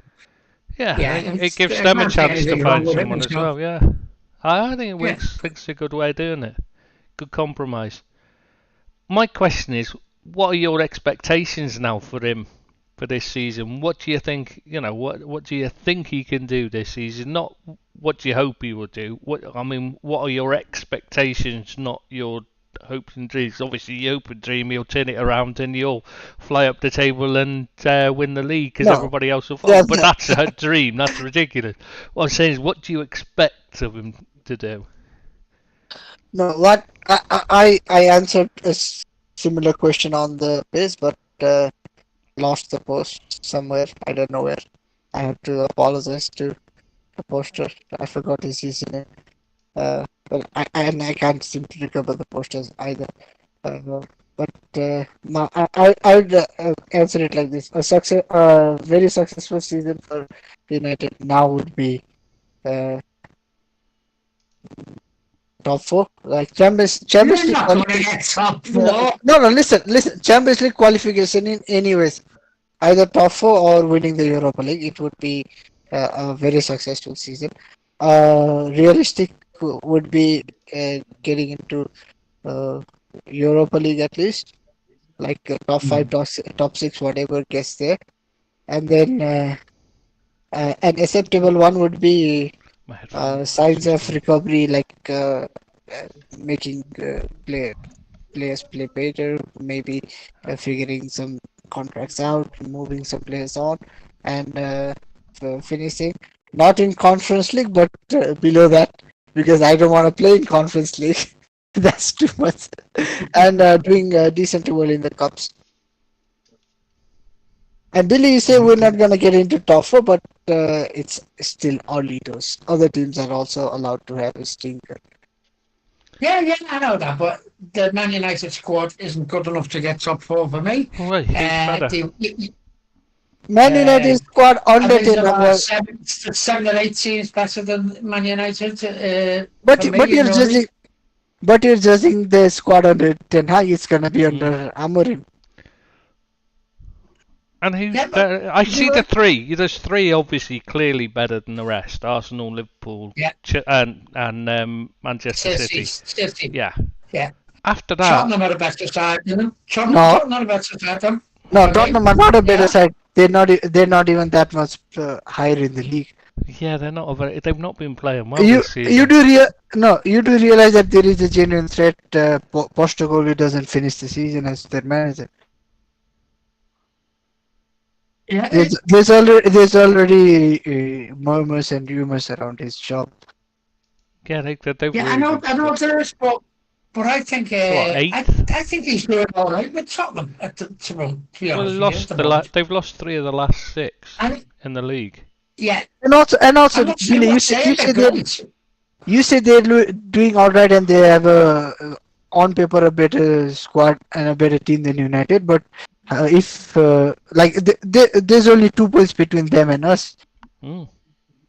It's basically it's basically United versus Tottenham. The result from that game that helps them that has them above us on the table. It's because United are such a shit show that they're above us. Otherwise, they'd be in 14th instead of us. That's how poor they've been. So you're quite confident about you finishing above Tottenham. Would you say? You Right think if now, Amorim right comes now, in, would you think if you finish yeah, above if Tottenham? Amorim comes in, we get a bounce from a new manager bounce, and then he is as good as everybody thinks and hopes he is, because he's done a lot, a half miracle at Sporting. Everybody like me, who has very little knowledge about Portuguese football, thinks uh, he has something about him. If he actually is half decent, then it's not unrealistic to expect United to finish above Tottenham. Okay. That's you think they will? I think they won't. I don't. I think they'll finish behind Chelsea as well. I think Chelsea are probably a better side Villa, than you've forgotten Villa. No, Villa. Yeah. Villa are the better Billy, team. are you saying we want or we can't? I'm saying we can. I'm not saying we will. I'm saying it is not Yeah. impossible and unrealistic, like completely unrealistic. Yeah. I still think Yeah. Chelsea are Evan pure can still blip. get in. Evan can still get in the Champions League, but it's just not going to happen because I'm a realist. And until you start being a realist, you're kidding yourself. They are not going to get in the top four, nowhere near the top four. And for me, it's going to take time. It's going to take time for Amarit, as good a coach as he probably is, to turn it round. And the expectations can't be that he's going to suddenly, United are going to become this really good side because the new managers come in. You've still got some very, very poor players playing for them. And that's got to be weeded out. But that will happen in the next 18 months. We've got to give them a bit of time. I think you're kidding yourself if you think United are going to suddenly become this force in Premier League football and be a great side, because they're not. I'm sorry to tell you, burst your bubble, No, but no, they're not. Billy. No, you're not bursting my balls or anything. What the basic? What? Balls? Uh, Why? no, the You've basic. got bubble balls. No, God. I will try to summarize what I'm trying to say in a Go on, simple go on, sentence. mate. Outside of the top three, Liverpool City, and Arsenal, Yeah. all rest of the other teams don't have too much difference in player quality. Hmm. Okay. If you put Ten Hag at Villa and Emery at United, it's not completely unrealistic to say that United would be fourth in the league and then Emery would be 14th in the league with the same players, with the same playing staff. Okay. Yeah. Before we go any further, I just got to ask, who do you think is the next manager to go in the Premier League? I think it's going to I be Eddie Howe for me. Yeah, he's on a bad run. Has no wins in 5. I Michael wish it Oliver was said Sean Dyche. uh, I wish it was Michael Sean Dyche, Oliver but I cost think it's one going to job. be him. No, it's not gonna be Sondage. It shouldn't be Sondage. Michael Oliver saved one job and cost another. It should have been Lopetegui. Lopetegui, I yeah, good shout, yeah. Billy, there was a 9-1 odd on Lopetegui to be the next manager sacked, and it was 11-3 or something like that on Ten Hag. Like that odds were very soft. All right. Well, it seems know, they were it's right. funny. They were right, weren't But it was basically a sacking. They probably had some inside info. Maybe the Come on, who do you think? process. The referees Who do you probably think's told going to them. be next manager? Next manager sacked. I'll give you mine. I think it's Eddie Howe. Go on. Who do you think next manager sacked? I think That's a lot of money on it. Lopetegui. I think Steve Cooper, Okay. because the fans don't like him because he's ex-Forest. Oh, right. it's a nice start because the fans are not honest. Yeah, and he's struggling Oh. anyway. They're, and they're only going to drop further down because he hasn't got the fans on his side. That's a big And thing. they're not a great team either. I know we've just touched on betting in football betting. Who's going to be the next manager? I looked yesterday at the relegation odds for the Premiership this year, and it's like Southampton are 1-6 to go down. Let Ipswich are 1-4, and then it's Leicester. That's something like even money. Then Everton, it's 100-30. What? Then Crystal Palace. And you know who's next? Whoa. Manchester City at 6-1. Oh yeah, Manchester City, of course. Manchester, in case they do get the points deduction. And I couldn't believe it. They were like sixth favourite to go down this year. Just thought that was an interesting point while we were discussing betting in football. No, but betting odds are not conclusive because betting odds had a certain Brazilian winning the Ballon d'Or for quite some time, but Spanish defensive midfielder who's injured. Yeah, it's very strange how we ended up getting that. I just do not understand the Ballon d'Or at all. If he'd won it last year, everyone had been saying, yeah, well deserved it. They won the treble, and it was deserved. He was the clear and outstanding candidate last season, and yet he didn't win it. When they won the treble, he was one of the best players in the world. Yeah, exactly. He was because he plays in a unfashionable position of a defensive midfielder. He doesn't get as much love for the individual awards, but that season he was actually probably their best player for the whole duration. Yeah. Not for 2 months or 3 months, but for the whole 9 months of the season, he was he was definitely their best player. But nobody wanted him to win because a certain Messi scored 5 penalties in the World Cup. Yeah. Yeah. That is what he did because he didn't do much in the league for PSG. And while we're on the Ballon d'Or, what a disgrace Real Madrid players are, by the way. The whole club, by the way. They won the team of the year. They won about 4 awards and never turned up because they knew Vinicius Jr. wasn't getting the Ballon d'Or. And so none of them turned up. It's very odd. What's the point of having it if they don't turn up? Team of the year, the most points in the record or whatever. And I've just got to say, how the fucking hell did Carlo Ancelotti win Coach of the Year when Xabi Alonso did that with Leverkusen? You know what I mean? He turned them into this. All the jokes. It's a joke of a scenario. How the fuck is Emi Martinez voted as the best goalkeeper in the world when he's not even the best goalkeeper in the Premier League? He's not even in the top three. He's not even in the top 3. I'd take Raya.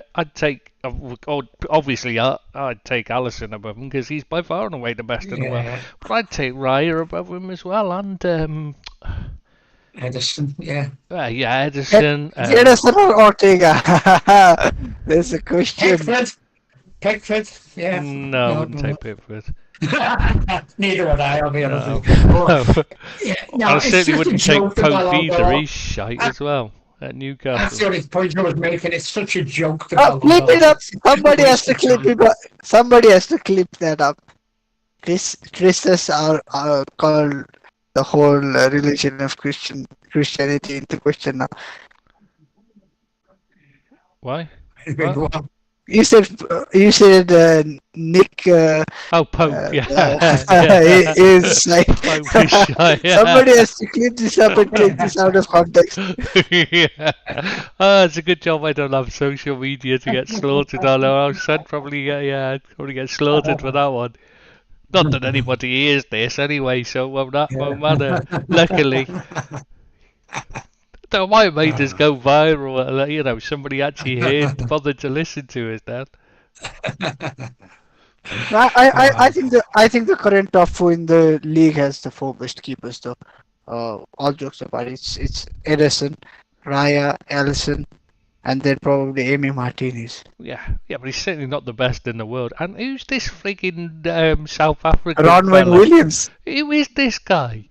Why is he getting voted into everything and nobody seems to know who he is? I keep getting messages from people saying, "Who is he?" Like, you know what I mean? One of that person would be me as well. Yeah, exactly. But you're not the only one. It's like everybody that's seen it has gone. Ask me, who is it? I've no fucking idea whatsoever. No, and the funniest bit is he's not like someone super young, or even for a goalkeeping standard, someone who's young. He's into his 30s now. I'm pretty sure I saw somewhere it's 32. Let me check it. And nobody knows what club he plays for. Yeah, he's 32. I mean, who the fuck? And he didn't even win the African Cup of Nations. He's done nothing. I don't understand it. How is he suddenly turned into this? You've got to. Did they just have to have an African keeper in there or something? That played in Africa. I mean, African player like in there. Something. I really do not get what the thinking is. I mean, nobody's heard of him. Nobody's seen him play. Yet somehow, is it a joke? Is it like the spoiling the ballot? Where like. Yeah. Because what used to happen on. Do you remember on Soccer AM? And they always used to ask that they'd have players on every week. I don't know if you've ever seen Soccer AM, Seamus. But anyway, they used to have they used to have a player on every week, and it'd be whoever. And every week they'd ask them who's their best mate in football was one of the questions. And I can't remember who it was they said. Peter Swan, I think it was, they said, and every single person would say Peter Swan, and it was just a joke. None of them, half of them, didn't even frigging know who he was. But it became a running joke on the show, and every one of them would say the same person. And I just wondered if this is what it was. Is it just a wind-up, a bit of a running gag? Like, they've all gone, well, we'll just put Ronwen Williams down as, as the third choice, because they got like three choice. They have to, who's first, who's second, who's third, I think, don't they? On the Ballon d'Or, if I remember correctly. So do you think they all just went, like, as a joke, did one, we'll put this Ronwen Williams on there? Is it But like, how would they even know his name? If it was Stefan Ortega, for example, as a joke, because is ultimately a backup choice for City. If it was that kind of a joke, then sure. If it was, I was gonna say David Raya, then it wouldn't be a joke because he is a starter for Arsenal. If it was someone who was a backup, had a decent couple of games, but it was ultimately a backup, or someone who didn't. I just don't see, I don't even see on paper what is great achievements that led to this. If, like I said, if he had done well in the African Cup of Nations, then at least you could say, okay, because of the AFCON endeavours. But yeah, because let's face it, Rodri won it. I've definitely not won. Yeah, I do not get it. Credibility, plus his credibility, all that things like the Ballon d'Or. But I think Chris is over the moon with the seventh best goalkeeper in the world. Sorry? Jersey Mamardashvili. Yeah, Mamardashvili, yeah. How the hell is that? I mean, how? I think I'm not saying he's a bad keeper. I've not seen him play, but I think half of his hype is because he looks like a freaking agent in the movies. He looks like what? Your James Bonds, your Does he? when he Do you think when he's in his shoot. No, when he's in his shoot like black shirt, tie, goggles. Like I think he has a very good PR potential. Maybe that's the reason for half of his hype. Could be, could be. I mean, he's a very good shot stopper, but like like he's a bit like Oblak. He doesn't come off his line at all, and so he's just a very strange buy for Liverpool with the way they play and the way they were intended to play. It just made no sense. It was a nice run for Emi Martinez, but it's coming to an end anyways because the best goalkeeper in the world is no longer unemployed anyways. It's Yeah, it's David De coming. Gea. It's Yeah, coming for everyone. he's been having a good season by all accounts, hasn't he? No, apparently he's been the best like best goalkeeper in the league. Yeah, yeah. Apparently they love him there. He's even been saving penalties. I know. Couple in a single game. That's just rubbing salt in the wounds, that is, isn't it? Oh, Right, so Go on, Dave. because we've discussed Man United far too much. I know they've got a new manager, but have you know, they? you don't When want to did that talk happen? Man United, yeah. We We are haven't going to mentioned get that. Have Man we United. talked about that? I don't know. But we Right. should talk Let's about preview that. the games. We should preview the games for next week. Yeah, this week, Oh, sorry. the weekend, Tomorrow. yeah. Okay, Yeah. hang on. Let me just get to the fixtures. That's Friday, Saturday. Right, Newcastle, Newcastle, Arsenal. Arsenal. Newcastle Arsenal. Ooh, Do you know what? I've got that down for a draw. dear. Yeah, I have. Yeah, I think Gabriel's still going to be out for Arsenal, and he's still very doubtful. Odegaard's still out, and they're not playing great at the moment, Arsenal for me. And and Newcastle, they can be anything at the moment. They've been pretty rubbish for a bit of it, but to beat Chelsea the other night, and I think that's a draw. I'm not calling that 1-1 myself. For me, I think. Players- Sorry. I was going to say Newcastle look like they've fallen into the Bournemouth team that he had before, Howe's Bournemouth team, where they good going forward, decent going forward, not great, but they just can't defend. They're all over the shop, disorganised mess at the back, awful defending. And I can't see how. I do think you're right when you put him forward as a potential to be sacked because I can't see him having long. Oh, Isak's got to have a late fitness test though, as is Gordon. All right, okay, I didn't know that. Yeah, just looking now at the injuries, so that could change things. If either of them miss out, they're in trouble. Yeah, absolutely. But I still have it down as a draw. I'm going for 1-1. Okay. Is it me or have Arsenal turned into? Has Arteta turned into Sam Allardyce? The way he plays football. They're not great to watch at times. I must admit. It just seems a lot of niggling things with them now. Not just the way they, the time wasting and the niggly stuff, but it's everything.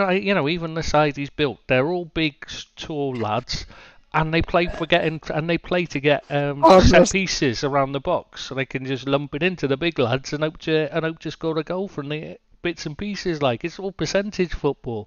He's not followed Pep Guardiola. He's followed Allardyce. I'm telling you. No, Carragher said Mourinho, he said, but I think it's Allardyce. Yeah, Carragher said Mourinho, but I think Allardyce is probably even more closer. Yeah, I mean, Mourinho doesn't really play for the set piece around. He likes to have power and pace in midfield and bully teams with that. That was what his way of playing is if he can get it.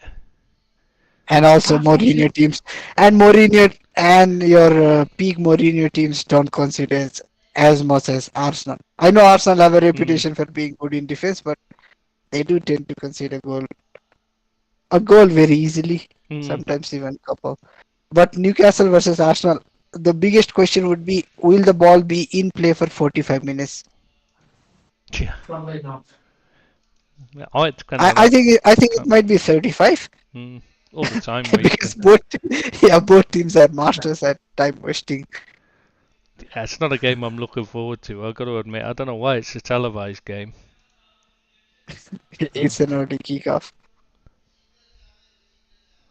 Yeah, it's not one But I'm looking forward to. my prediction would be, maybe it's a bias against Arsenal. And this Arsenal actually, not Arsenal as a whole. And my uh,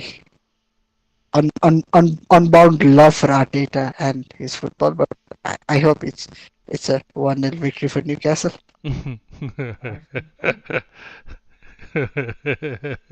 I just hope Newcastle nick an early goal and then do to Arsenal what Arsenal try to do to everyone. Yeah, that would be funny, to be fair. That would be poetic justice. But I just don't think in Newcastle. Oh, Billy Big Bollocks! What? Oh, Listen to the Billy Big Bollocks. his phone ringing again. He's so unprofessional. Christ, it's like could you imagine if he was on a proper show? His phone going off. It's not like he's got any friends or anything. No, I think it's an alarm. I think he has his alarm He set music it to same make it as the sound. ringtone. Yeah. So it makes it sound like he's got friends. Set an alarm to go off a couple of times during the pod so he can get in and say, look, I've got friends, no. It could be women. You never know. It could be young women after me. No, it won't No, be. no, Billy, the term is wrong number. Yeah, if it's female, it'll be a wrong number. Unless it's your missus wanting you to get out and pick her up from somewhere. Oh. I'll switch it off again. There we go. Billy, there's a alarm slider on the side. He doesn't It's even know alright, how to your wife's answer it, taking it that's now. the reason. My wife's took it now and going out and ring them back and tell them I'm busy. Right, should we move on to the next one then? Bournemouth Man City. Go on.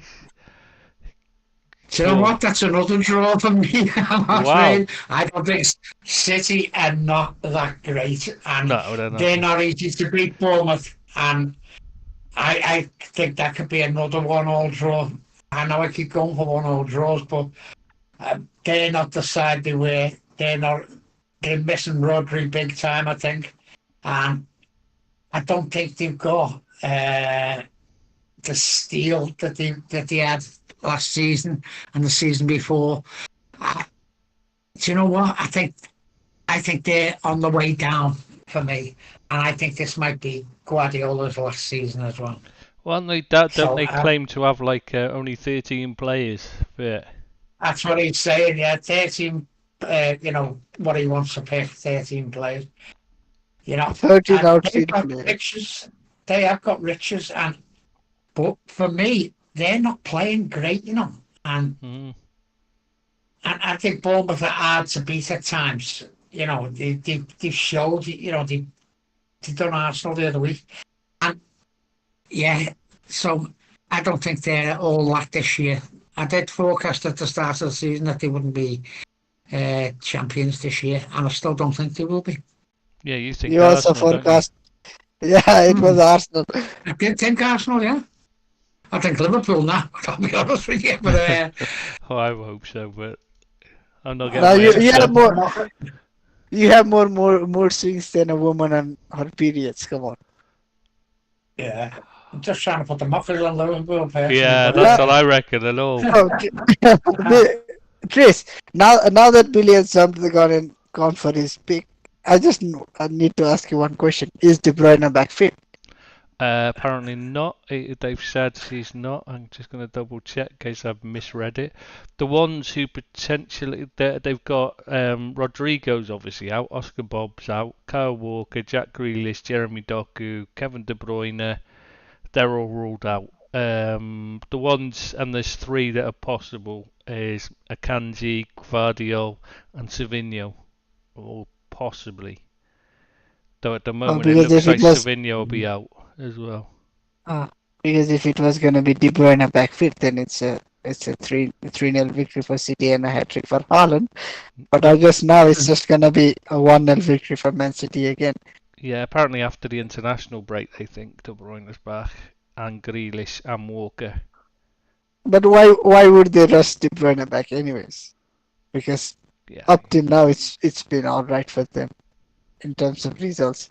Obviously, a certain Norwegian is probably counting down the days, but they're not I'm playing going well for though, are another they? 1-0. They're not playing well though, are they? City. No. No, they're not. Because they've lost 2/3 of their midfield, Mm, and true. But and uh, You know, the and injuries. You can't just make excuses with injuries. That's what you have squads for. So, they have they have sympathy their for best them. player injured. They have their best player injured, and they also have the Ballon d'Or winner injured. Yeah, that's just an excuse. That's not a reason. No, but Where's the that's a people who want genuine. to step up and take them places? it's They're But not not going Billy, to like play how many? forever. it's not like they No, no, haven't no. spent But Billy, huge amounts of money on the midfield though, mate. You know, the rest of the Yeah, players. no, no, no. That is why they're still up there in the league. What I'm saying is Exactly. it is a genuine excuse that their best player, the best player at the club, Kevin De Bruyne is injured, and the best player in the world, Rodri, is also injured. It is a genuine thing, and also those two are the most crucial players for them. But yet they're still yeah, they managing to are. pick up results. That's just sound. I don't know. It's not affecting them that much, is it? And I still think that they're on the wane. I've said this from the start. Well, De They, Bruyne is on his way out, isn't he? He's too yeah, injured well, I more and think he more, is, yeah. and he Yeah, doesn't look at his best even when he's playing. He's not looking like I don't think he is their best player anymore, to be honest. But my point was Rodrigo Rodri is. isn't even their best player. Rodri Yeah. is always going to be a big miss for any team, but you know, it's one player for me. You know that they're down. I don't think De Bruyne. You know, they've been missing him for a while, and so you can't use him as an excuse. I know he's a good player. He's a very good player, but you've got players there who are supposedly the best squad in there's ever been in the Premiership. You know, where's these players stepping up and saying, you know, I'll take that place? Foden's on the bench half the time. Ipswich have got more You know, injuries than they have. all teams have got injuries, Tris, haven't they? You know what I Yeah, mean? I'm Everyone's got a just couple of saying players Ipswich have out. got more players out than they have, so I'm not sure that you can really Yeah, use that. yeah. Nobody's saying that. Oh, you know, you know, nobody's making excuses for Ipswich and saying that you know it's not No. their fault. So That's why I haven't got much sympathy for them, to be honest with you. they're still winning anyway. It's So just me. Why are we talking about this? Because I don't have any sympathy for them. You guys don't have any sympathy for them. What are we arguing about? I've no idea. You were the one that started it as usual. Threw a grenade in and then stepped back and left us to argue. That's what you did. Right, I go on to only the next one, Little Tris. shit Go on to the stirrer. next Isn't he? game. He's got a big wooden spoon in his hand. Constantly. Yeah, absolutely. Right, Ipswich Leicester's next. Yeah, that's I'm appetising, looking isn't it? forward to that one. Yeah. Oh, yeah. That'll be a good game. I'm going for Leicester to win 1-0 in a very boring encounter. Yeah, I can see that being a draw myself. I've already had 2 draws, so that's why I didn't have to put that down either. I'd like to see Ipswich win it. No, it might be just wishful thinking, but first win of the season for Ipswich is this, Yeah, it'd be if nice. this That. would be. Nothing against What's Leicester, wrong? apart from they cheating bastards. But apart from that, I've got nothing against Leicester. I just hope they go down, you know, and they don't deserve to be in the league. It's fine, you know, they cheated and got caught, but then to then twice get away with it, It's just. I just beggars belief. How can they do the same thing twice and get away with it both times? It's just beyond belief. They got to be punished. If they don't go down, it's a disgrace. Yeah, next one's Liverpool Brighton. No prediction for Yeah. me. Oh, sorry. I thought you said they'd. No, I said Ipswich first win of the season Yeah. for Ipswich. But you don't need the What score line. score? Oh, scoreline. Yeah, Yeah, go on. sorry. 3-2. 3-2. 3-2, eh? All right, okay. Yeah, I'm just thinking something has got to give. They had a 4-3 last week, so why not 3-2? Okay. Okay. Liverpool Brighton then. Brighton are Easy missing quite a win few for players. easy win for Liverpool 3-0. I think they're far too good. They played them midweek.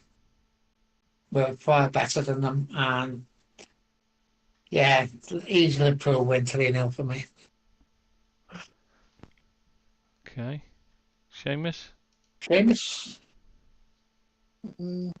I guess it's gonna be 3-1 to Liverpool. Okay. Right, okay. Stroll in the park as well, are you saying? Or do you think it's going to be a struggle?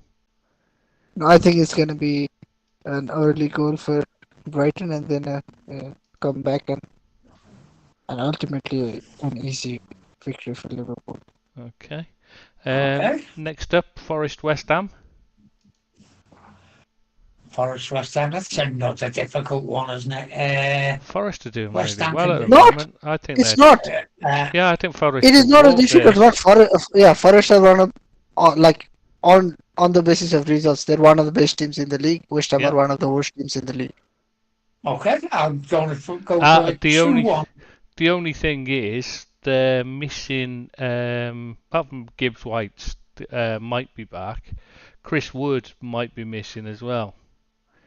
And Jota and Elliot Anderson. Anderson's been really good for them this season, but they've still got Ryan Yates though. I mean, he's a key player for them. West Ham already got 2 injuries, 2 out. Sorry, 1 injury and 1 suspended because it's Kudus is one of the players out. All right. So they've got Well, I'm no going excuse for it. So 2-1. they've got no excuse for having been so bad this season. No, And they've been something not awful. right there. Yeah, 2-1 for me, Forest. Okay. What did you say, Seamus? Sorry? Seamus? 2-1 to Forest as well. Nice. Okay. Okay. Southampton against Everton. Who were they? I don't know. That's A gonna be a one-all relegation draw. disappointer. Yeah. Relegation Yeah, it is. disappointer. Yeah, it is. Yeah, but I think a 1-all draw. I can't see any way that Southampton get a point or any points from that. They're just fucking awful. They are awful, but have you watched Everton play? And here's how it's going to go. Everton are going to go 1 up and then put everyone back in midfield or defence, and they'll end up taking the initiative and getting the equaliser because of the tactics that Sean Dyche will employ. And that's the way the game's going to go. Why did you sign Broja? Yeah, he's been injured, hasn't he? Well, he's always injured anyway. If you if he wasn't riddled with injuries, you wouldn't have gotten your hands on him. I don't know. I don't think he's that good, to be honest. No, Chelsea would have had better placed teams coming in for him, even if they wanted to get rid. Do you think Last so? season he went to Fulham and not Everton. Yeah, If he had flopped miserably, I think that's more of it. And he wasn't very good there at all. if he was half decent, he'd be at Strasbourg. Yeah, maybe somewhere else, probably. Yeah, you're right. But yeah, just can't see anything past an Everton win, and for me. Okay. Okay, final game of Saturday is Wolves versus Crystal Seamus Palace. never gave us a. Oh, didn't he not say? Seamus never gave us a prediction. No, Sorry. I don't think so. Yeah, I guess maybe it's gonna be a 3-2 victory for Everton. 3-2. Do you Yeah. think we'll score 3 goals? You're a better man than me, You've not seen how bad Seamus. they are defending. They'll probably score 3 own goals. That's the thing. Yeah. Go on, what's the next one, sir? Wolves v Palace. Oh, both playing terribly, but I think this is where Wolves start to pull it out the bag, and it start to pull it round. I'm with you there. Trish. I think they've had some a bit of bad luck as well. Oh, You they know, had a tough they fucking run. they played well in games and come lost to the odd goal. You know, they've had a couple of lines as well. Don't get me wrong, but I think they're a better side than they're showing at the moment. And Yeah. I think they win 2-0 against Palace on tomorrow. Seamus? Has he fallen asleep? Are we bored to sleep, Seamus? I'm really torn because on one hand I feel sorry for Wolves because I thought you were snoring. they've It's the no. missus. I can hear snoring. Seriously, I can hear her snoring. I don't know if it's you. I honestly thought that was coming through yours. Oh God. No. I'm still awake. But like to continue my point, let's just forget this trying to sidetrack us again and go on a tangent about his misses. On one hand, I feel sorry for Wolves because they play decently well to sometimes very good. They get into good positions in the game as well, and then someone just turns the switch off for them and they completely collapse. And if nothing else happens, then the referees genuinely fuck them off. Yeah, they just Yeah, VAR once you have on to many stop. on many of the calls, it's mostly because of our personal bias that we feel this way or that way. But on a lot of the calls for Wolves, it's conclusive evidence that they've been fucked by the referees on many occasions. Yeah. I think VAR has cost just without going into statistics. I think VAR has given more decisions against Wolves, more Any other debatable. team, Yeah, yeah. more debatable decisions against Wolves and Well, least in their favor than any other team in the league. oh, they've sent Probably all profuse teams combined. apologies. Yeah. Yeah, they get a lot of apologies. They've gotten more apologies than all of the league combined. Yeah, it's ridiculous the way they've been treated. But then the other team is Crystal Palace, and I really like their management. I don't know which one, which I don't know where to lean. So maybe another draw, 2-2 for this one. Okay. So Sunday. But I think the result, but I think the result against Spurs might prove to be a turning point for Crystal Palace actually. Okay. Well, yeah, I think you've got. I think whichever if one of them wins it, I think it will be the turning point of their season. I think you're right there. I think this is what they need. It'll probably be a tedious, boring draw now. 0-0 draw, and both of them will carry on being shite for the rest of the season. Now I've said that. Right, anyway, on to Sunday in the first game, Spurs versus Villa. So that's tasty. So another tight one, isn't it? Yeah, another. I'm going to go for a Spurs win. I think they'd be buoyed by the midweek win over Manchester City, and I think Postecoglou always wins something in the second season. So I'm going for a 2-0 victory. They've got a lot of injuries though. And not like Van der Ven is out, but also Romero's got to have a late fitness test. So for them. Obviously. Yeah. And I just think, but most importantly, Son is having a late fitness test. Oh, is he? Yeah. Oh, yeah. That'll be a big blow. That will be a big blow. If he doesn't pass his test, they're in trouble. That's huge. I don't. There's very few teams now that you'd say one player is that important to their results as Son is to Spurs. I think right now. Yeah. Yeah, you could be right, but I'm still going for a 2-0 win to Tottenham Hotspur. Seamus?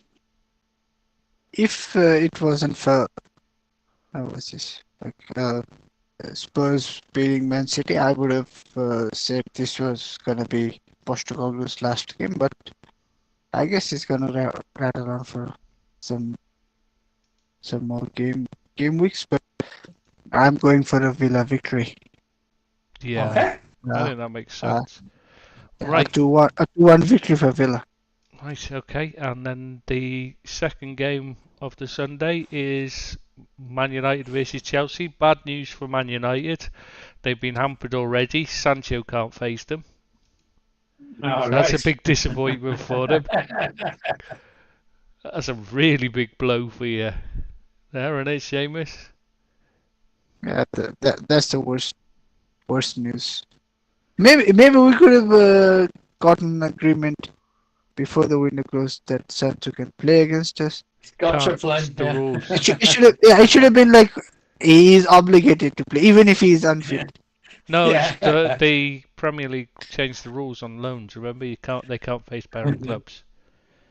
That is what I'm saying. We should have Should've sold asked them for that's an the change. Yeah, buy him. Now, I'm complete. going for a 1-1 draw there. I think United have had a little bit of luck with the win over Leicester. So I'm going to say that it's going to be a 1-1 draw. Chelsea are not that bad a side, but United are going to be in transition. So I'm thinking a 1-1 draw. Seamus? I am thinking Ruud Van Nistelrooy at the wheel. So 3-1 right. yeah, We've 3-1 heard that victory for before. United. 3-1 did you Yeah. think? Yeah, 3-1 victory for United. All right. I like your optimism there. Yeah, a couple for Bruno, a goal contribution from Rashford. All right, Like, okay. Maybe 2 assists, but 1 assist Could from happen. Rashford, a goal from Højlund. Maybe Palmer gets the goal for them. I don't mind. Oh, nice one, okay. Okay, and then the final game of the weekend is Monday night game, Fulham v Brentford. Another interesting one. I think Fulham might just have a bit too much from Brentford. So I'm going 2-1. Alex Iwobi to score. And, 2-1 to Fulham. I think this is gonna be a draw 2-2. All right, okay. Right, okay, and then of course we're into the Champions League matches. Who have you two got on there? Midweek, the Champions League. Yeah. Oh, yeah. Sorry. Yeah. I can't remember who we've got. Yeah, I can't remember who we've got. You know who we've got, don't you? Go on. Oh, you got Bayern Munich, haven't you? The Sorry, Bayer Real Madrid. Leverkusen. Bayer Leverkusen. Oh, you got. Oh, was it? Yeah. Yeah. That should be Oh, an I'll be. interesting Where's match. that? Anfield.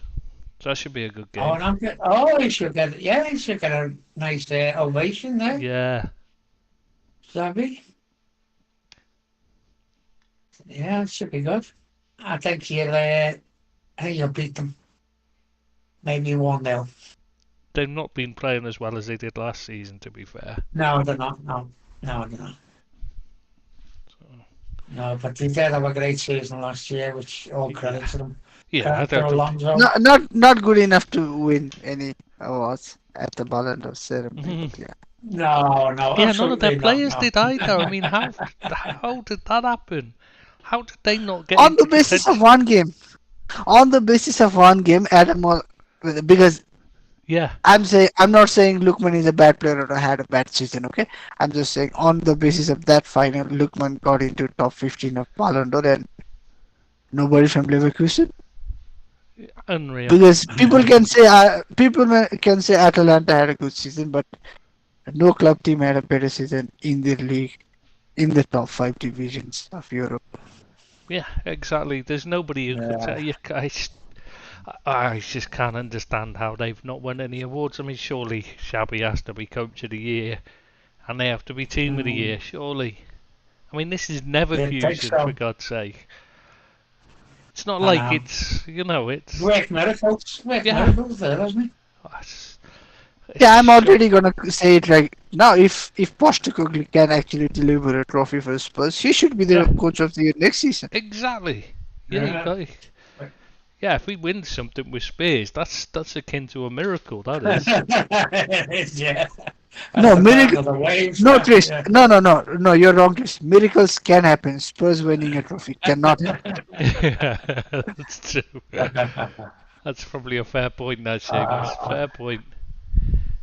Right, boys. Right. I think I'll have enough for tonight. I'm going to get my my tea. Okay, Thank mate. Marvin. So, thanks very much for today, boys. It's been a blast. And I shall see you next Thursday.